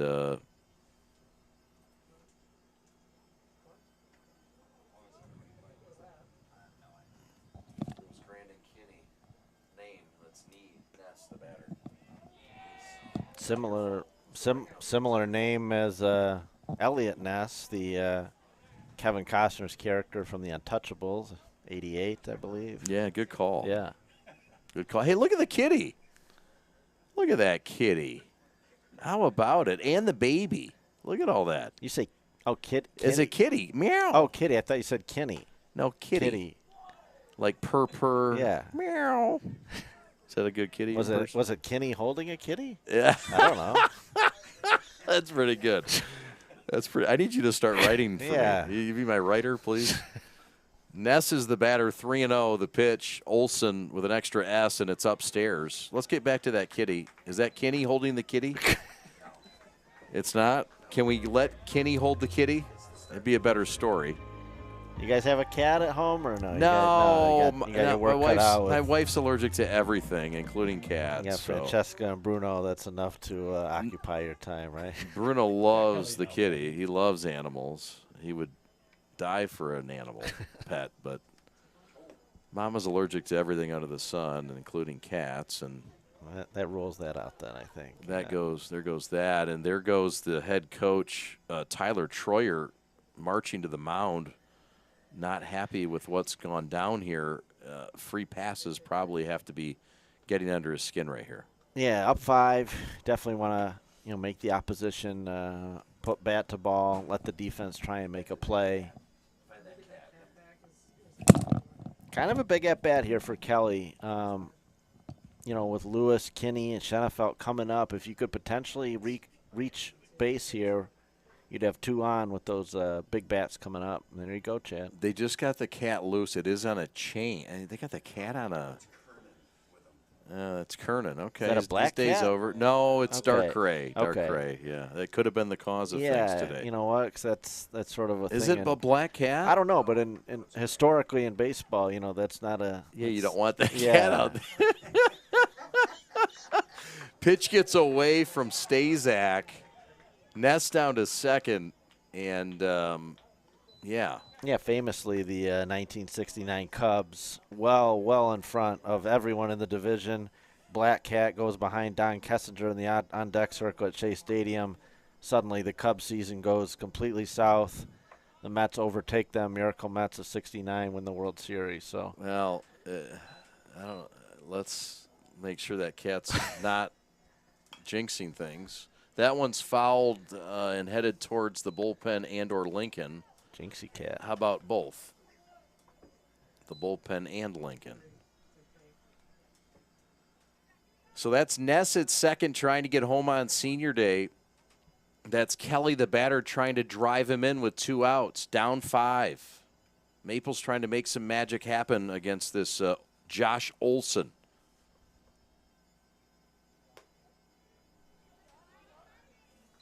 I would probably be taken here if I'm Kelly. There's 3-1. You got the top coming up. You're trailing by 5. You need as many base runners as you can get. I'd do all I could here to force Olson to throw 2 strikes. So, swing and a miss, and the count is now full at 3-2. Yeah, throughout the day, the Viking pitchers really have not given in on a lot of these 2-0, 3-1 counts. They're still comfortable throwing a changeup or a breaking ball. Not what you generally expect. Line drive left field. That is down and beyond Hardy. It's an RBI 2-out single off the bat of Kelly. He'll take second base, call it a double. And it's now 8-4. The Maples have cut this lead in half as Ness scores for the second time today. Big 2-out hit from Jack Kelly. And boy, you said it earlier when he was chasing down a fly ball on right, Chad, about his speed. He could barely stop himself going around second. It's almost like a car that needs to come to a stop after going 60 or 70 miles an hour. That guy's flying around the bases. It's his 11th RBI of the year, and it takes us to the top of the lineup. Here comes Lewis.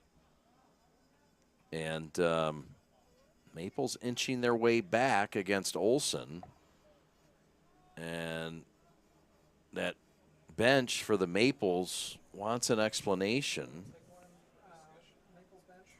of what's going on down there. What could they be upset about, Joey? Yeah, just sort of that perpetual, never-ending debate in baseball as to what is and what isn't a balk. It's just not so well-defined, and you see it at the big league level where guys will get called for a balk and half the stadium's thinking, I didn't see anything, and it's just one of those funny little things.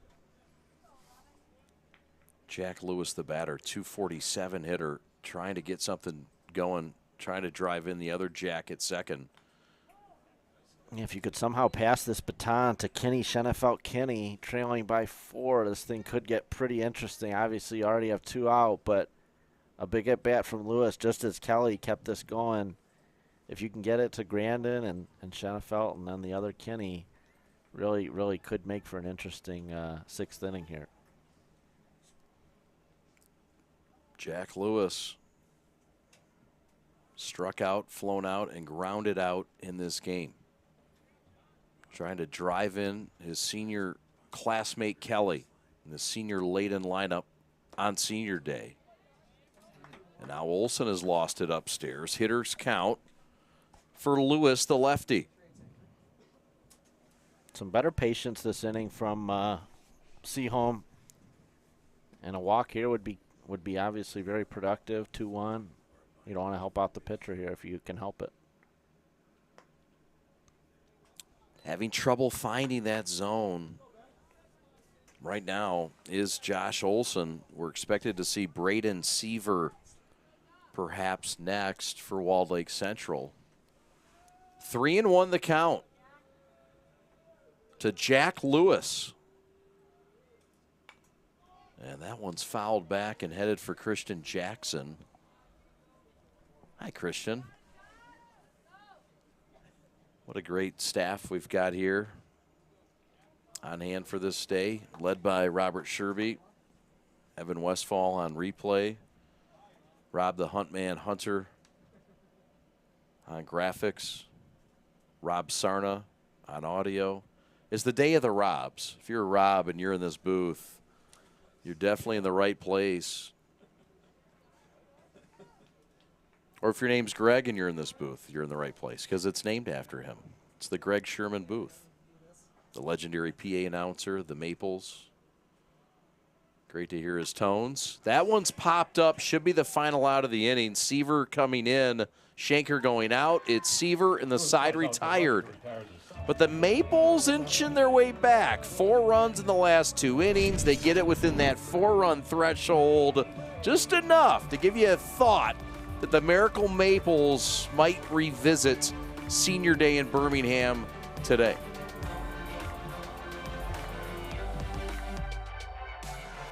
We are the MHSAA, a collection of 750 high schools and 750 middle schools, from Temperance to Copper Harbor, from New Buffalo to Alpena. Each year, more than 250,000 students play one of our 28 sports. More than 1.5 million fans attend our postseason games. There are 30,000 coaches and 8,000 officials, not to mention all of the volunteers. The MHSAA believes in the 4 S's.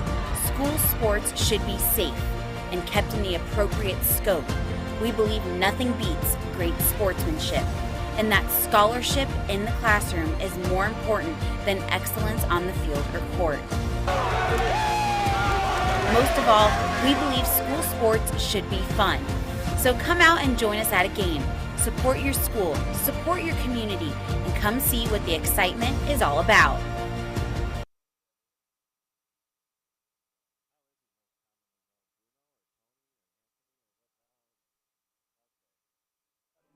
It's a common shortening of it.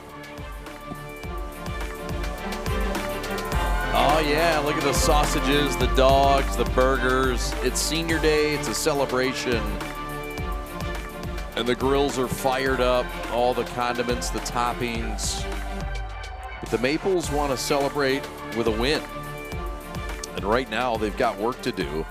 And the first things first, Joey, they've got to handle the middle of this lineup for the Vikings, who have a 8-4 lead as we go to the final frame of this contest. Yeah, I mean, a big defensive inning here for Seaholm. You know, they've given up 8 through 6, but if they can somehow, you know, hold them down for this half inning, you got your big bats coming up. Still like the chances of Seaholm to at least make it a game in the bottom half. The offense has kind of turned things around in the latter part of the game. They have 4 runs in the last 2 innings. And here we see the batter, Shaw. Ground ball to short. Kinney handles it. Throw to first to his twin brother. And there's 1 out in the 7th for the Vikings. That'll bring up Seaver. Yeah, really smooth effort from Grandin Kinney at shortstop. Generally puts the ball right on the money over to his brother at first. Doesn't make him reach down, play it off a hop. The throw is usually right at the chest. So Seaver today, Braden Seaver has a single and a ground out. West Bloomfield is beating Southgate Anderson 8-0. We've seen Southgate Anderson in our top 10. Southgate Anderson beat Novi yesterday 4-3. They beat North Farmington on Tuesday 13-11. And right now they're trailing West Bloomfield 8-0. They play out of Division II and out of Downriver in the Downriver League. They won the Downriver League over Allen Park. There is a nasty splitter that's over for a strike, 2-2. How about the confidence in this young Hughes kid? Yeah, very nice effort out of the pen. Hasn't been intimidated, coming in with a big deficit, but nice effort the last couple of innings.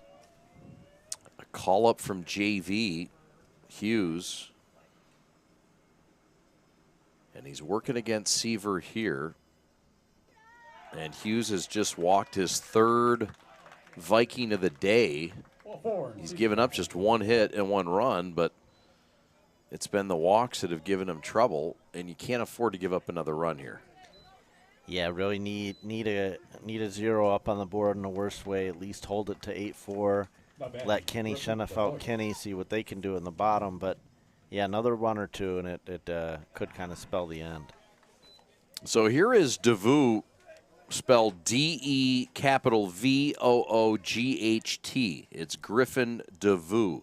378 hitter. It's a big cut, and this guy's got some big-time power, and it plays well.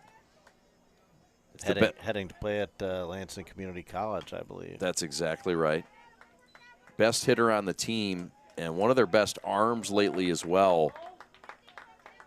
Very confident young man, and again, he's going to play college ball at LCC, got a chance to play beyond that. His brother is on the all Big Ten freshman team. There's a ground ball left side. That's a base hit beyond Wolfson. It's a one-out single, and the Vikings just keep hitting.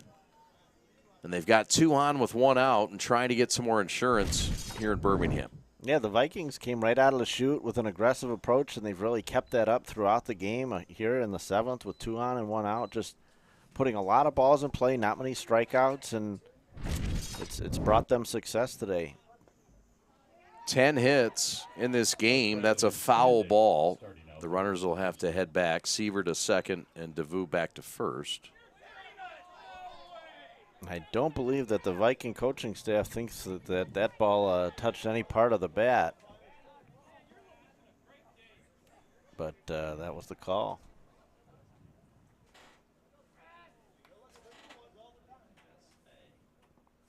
Pitch is low. We'll get another look and try to see if indeed that touched. And I think they probably have a point there. That probably looked like a ball in the dirt, and that was about it. Good look there.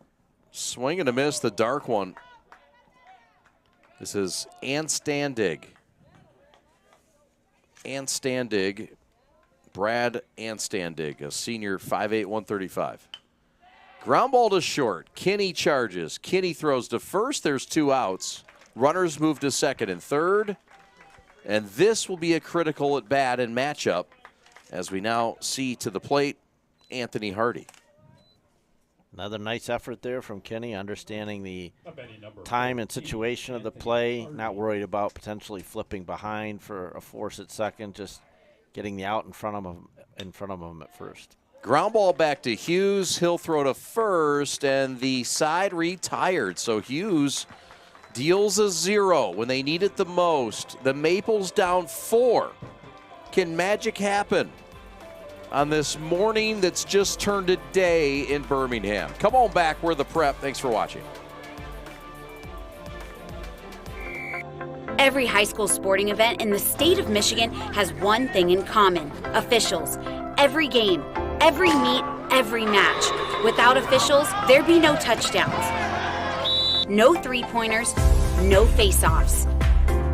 Without officials, there'd be no games. Officiating is a great way to give back to your community and stay involved with the sports you love. And officials are needed now more than ever, because without officials, it's just practice.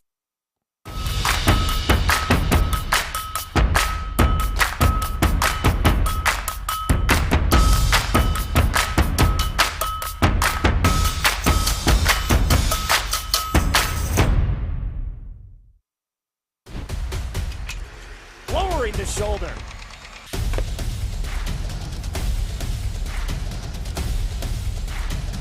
Swing and a miss. McGinley scores!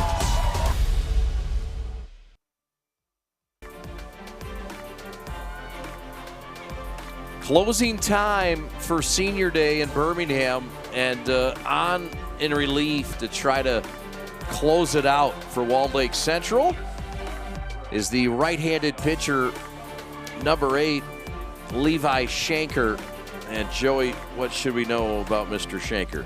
Yeah, I think we should know that Troy are obviously looking to get out of here with the win, obviously displaying a nice ERA, under 2 thus far from Shanker. I think one of the better bullpen arms that the Vikings possess, and I think we see now the emphasis that Troy is placing on, getting out of here with a win. And you give him credit. He kind of played his plan to perfection, where he got a bunch of wholesale changes in, and those guys make big contributions. I mean, Jack Shaw came in as a replacement, made a nice play at first.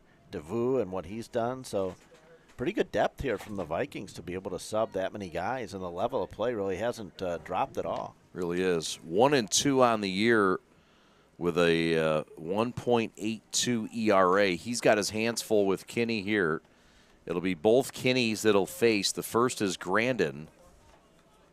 And Grandin, the 6'1", 215-pound senior, headed to Hope College to play football and baseball. And he's trying to get a base runner here for his club. Patient at bat for Kinney. He is a sac fly in this game and a double. He also hit the ball hard to third. And that's a get me over strike for strike one. Yeah, for an unusual start time, 10 a.m., it was almost as if Seaholm finally kind of came to life, more like 11:15. And that first hour, where they were a little bit lethargic, it might cost them here. Yes, sir. Big cut for Grandin. Lives by a quote. He says, first do what you have to do, then you can do what you want to do. Nice quote. The defensive player of the year in football awaits the pitch. 2-2, it's low. Sorry, Joey. No, good understanding of the strike zone and also good understanding of the situation from Kinney. He realizes that, as much as on Senior Day, he'd probably like to, put one over the scoreboard. A walk here is as important as anything. Most tackles in a game this year, or last year, 14. Still remains a record in the Seaholm record book. And how about this at bat, as Kinney has a smile as he walks past that Walled Lake Central dugout. Yeah, great at bat. Takes it to a full count. Maybe a little surprised with a 4-run lead and the leadoff man that Shanker threw a breaking ball on 3-2. Probably just want to throw a strike in that situation, but a little bit of action here for Seaholm. Yeah, they've got a runner now at second base. As Kinney cruises in, has a lighthearted moment with the shortstop DeVue. I'm sure they know each other from the circuit. This is Schenefeld, the Princeton commit. Nobody out in the 7th. That's a silky smooth slider over for a strike. Where did that come from? Yeah, that's pretty nasty. It's a Frisbee. I think that's what he was looking to do on 3-2 against Grant and Kinney, but he paints it in there against Schenefeld. Schenefeld lifts one up and out of here and awakens the Birmingham Walkers here on this midday on the final Saturday. It's Memorial Day weekend. Thank you to all those who have served our country. Without them, we could not be here. And we thank them for our freedom this weekend and on this day. That is rifled to right center. That is deep, and that is over the head of the center fielder Nelson.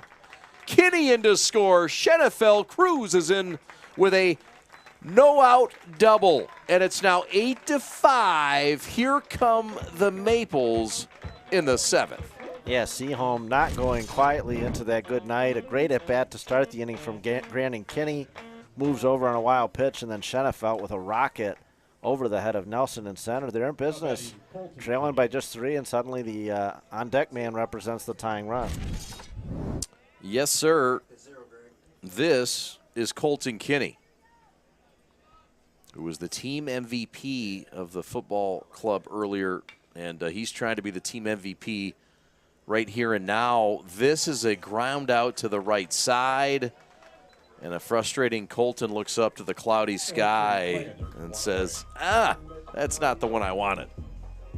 Yeah, aggressive early in the count, trying to find something to drive, but he liked the approach going the other way, but didn't hit that ball with much authority. A key first out for Schenker. We'll see what he can do with Wolfson. Aiden Wolfson, left-handed hitter, runner at third, his teammate Schenefeld. That one gets beyond the catcher. That's going to score the run. Schenefeld will score. He won't wait for the Wolfson RBI. It's now 8-6, and that tying run is in the on-deck circle in the name of Louis Sullivan. Yeah, big spot here for Wolfson. We've seen a little bit of wayward pitches here from Schenker, so he can afford to be patient, see if he can work his way on.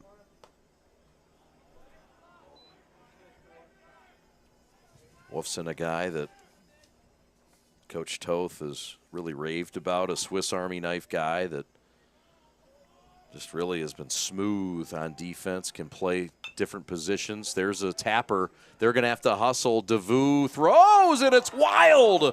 And there's a collision at first. Safe is Wolfson. Shaw goes and gets the ball. Everybody looks okay. And the tying run is coming to the plate with 1 out in the 7th. The Maples keep the lineup moving, Joey. Yeah, that's probably Bradley Anstandig's ball at third base. He's the one coming across. He has the angle. Just didn't quite go after the ball as aggressively as he probably should have. Shortstop coming over with a backhand and throwing across his body. Just too tough of a play. And credit to Wolfson for getting back up. That was a pretty big shot he took at first base. Yeah, it was. So here comes Louis Sullivan, who shoots one to right field, and that one is going to be caught on the run. Oh, Seaver steals one away from the gap. That one was headed for extra bases, and the defensive leather flashing again for the Vikings. Yeah, the theme continues. I mean, I think they've played excellent defense. You talk about Nelson and Campbell at third and Shaw as a sub at first, and now Seaver and right. Just a slew of sterling defensive plays throughout the morning from Walled Lake Central. So here comes the final hope, Logan DeVos, and he lines it to right. That's a base hit. So that's the tying run at first. A solid hit from DeVos going the other way. First hit of the day, 9th of the game for the Maples, and here comes Mr. Ness. Really an offensive explosion the last few innings. Silent bats the first 4 for Seaholm, but crooked numbers each of the last few, and tying run at first with a big hitter at the plate. Ness is feeling it. He has a double in this game. He's 2 for 2 with 2 runs scored. He's been on base 3 times. He also has a walk. It's Wolfson at second, but it's DeVos at first, representing the tying run. A double here would tie this game. The pitch is low to the 6'6", Ethan Ness. The pitcher on in relief is Schenker. Levi Schenker, the senior. That one is skied to right. Up and playable and caught by Seaver for the game's final out. The Walled Lake Central Vikings come in and they spoil the first half of senior day for Birmingham Seaholm. Vikings win it 8-6. They hold on It was a rally, a 6-1 rally, Joey, but the Vikings come in here and shock some folks here today. Yeah, big statement here from Tyler Troyer in his first year and the regular season on a big note with a road win against Seaholm. And credit to Toth's team for really continuing to fight up until the final out and took a great play and right from Seaver to prevent this comeback. They were almost there. All right, stick around. We'll have our G of the game. We'll have highlights, stats, and much, much more. Thanks for watching. It's Walled Lake Central who wins by 2 over Seaholm. We're coming right back after this.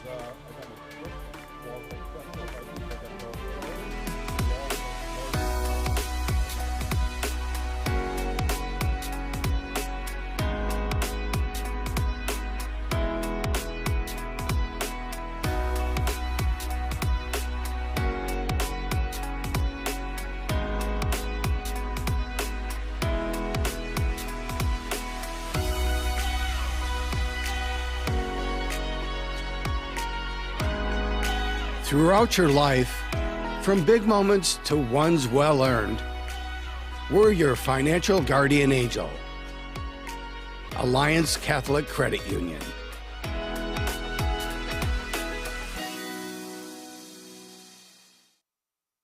In today's ever-changing mortgage lending world, the importance of true professionals has never been greater. At Success Mortgage Partners, we want you to have the experience of a lifetime. Founded and owned by Catholic League alumni, our family-centered business keeps your interest at heart as we help you navigate this turbulent market with ease. If you or a family member has a mortgage need, please call me, Owen Lee, at 734-822-9792. From an ordinary idea comes a great journey. It all starts with a simple thought, a vision of something bigger, greater than what already exists. It's that spark that ignites the passion and drive to create something truly amazing. At G-Brand, we understand this journey well. We take pride in the details and perfecting every aspect of the process, regardless of how small or big they may be. Because it's more than just a design or a shirt. It's about outfitting future champions. There's something to be said about a team coming together, each member contributing their unique skills, talents, and ideas. It's that collective effort that takes a simple idea and turns it into something truly great. The process can be excruciating, with countless hours spent tirelessly reviewing every detail. But the end result is pure and so rewarding, knowing that we've created something that will inspire greatness in those who wear it. Whether they come from a savage land or a booming metropolis, whether their numbers are 2 or 2 billion, the greatest their numbers could ever become is truly to become one. That's why at G-Brand, we're more than just a clothing company. We're a movement, a community of like-minded individuals who believe in the power of coming together to make a difference. So join us on this journey as we strive to outfit future champions and inspire greatness in all that we do. G-Brand. Now that's game. Lowering the shoulder.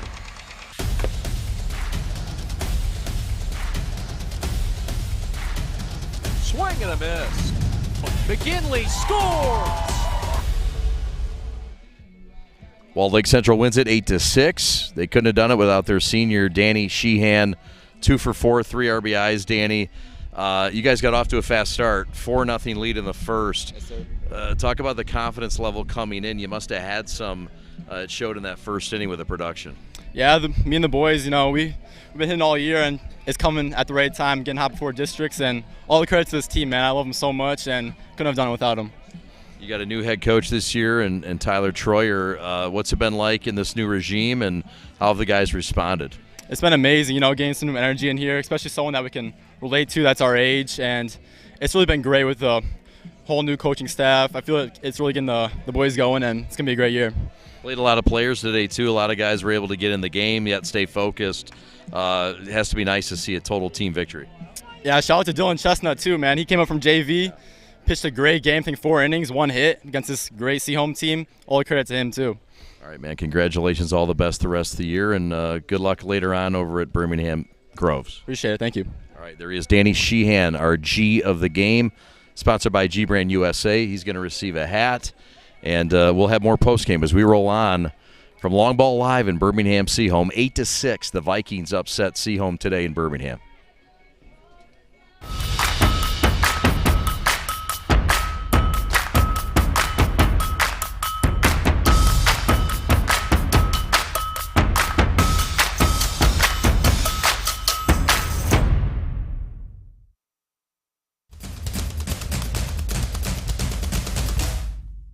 As the voice of Michigan's student athletes, the Student Advisory Council's role is to convey the message of how high school sports should be played.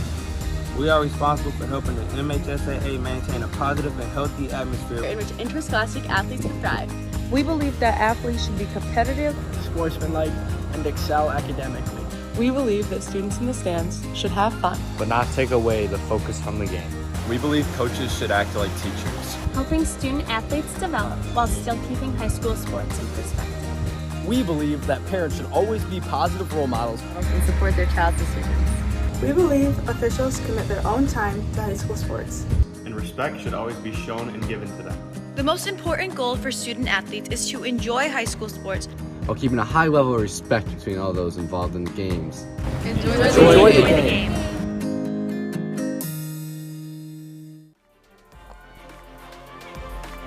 Well, this was a ball game that things got started rather quickly for Walled Lake Central. They got on the board, Joey, with 4 in the first. Always a nice cushion when you can get that. Your thoughts on the effort today by the Vikings? Yeah, just an effort all around. I mean, I think you saw the leadoff man Nelson started the game with a walk. You know, throughout the day he was on base, patrolling center field. You talk about the bat of Sheehan. The pitching of Chestnut, which Sheehan pointed out, you know, a guy who's just a sophomore, comes in with 4 innings, permitted nothing on the scoreboard. So big things ahead for Sheehan, for Chestnut on the mound for Walled Lake Central. We saw the run back by Seaholm, but it was a lead that was built by the Vikings that was big enough. We see Ness score here. Look, the Maples on a 6-1 run to end things. And we see some of the fight and comeback and claw that Toth talked about. You know, if this game is 9 innings instead of 7, you probably like Seaholm's chances. They really displayed a tremendous amount of grit and fight as the game went on, but just kind of too big of a deficit. It's, you know, expend a lot of energy coming back. Sometimes it's tough to get over the hump. The Maples would get a run here, but there they would get robbed. As the right fielder and the defense, the theme all day long continued as Walled Lake Central got it done defensively. They get it done offensively. A good team victory for them as they come in here and they get some confidence moving on to the next level. Look, Seaholm, maybe this is, you know, not that they needed it, but it's been a tough week. They've taken 3 losses. It is graduation week. It is senior day.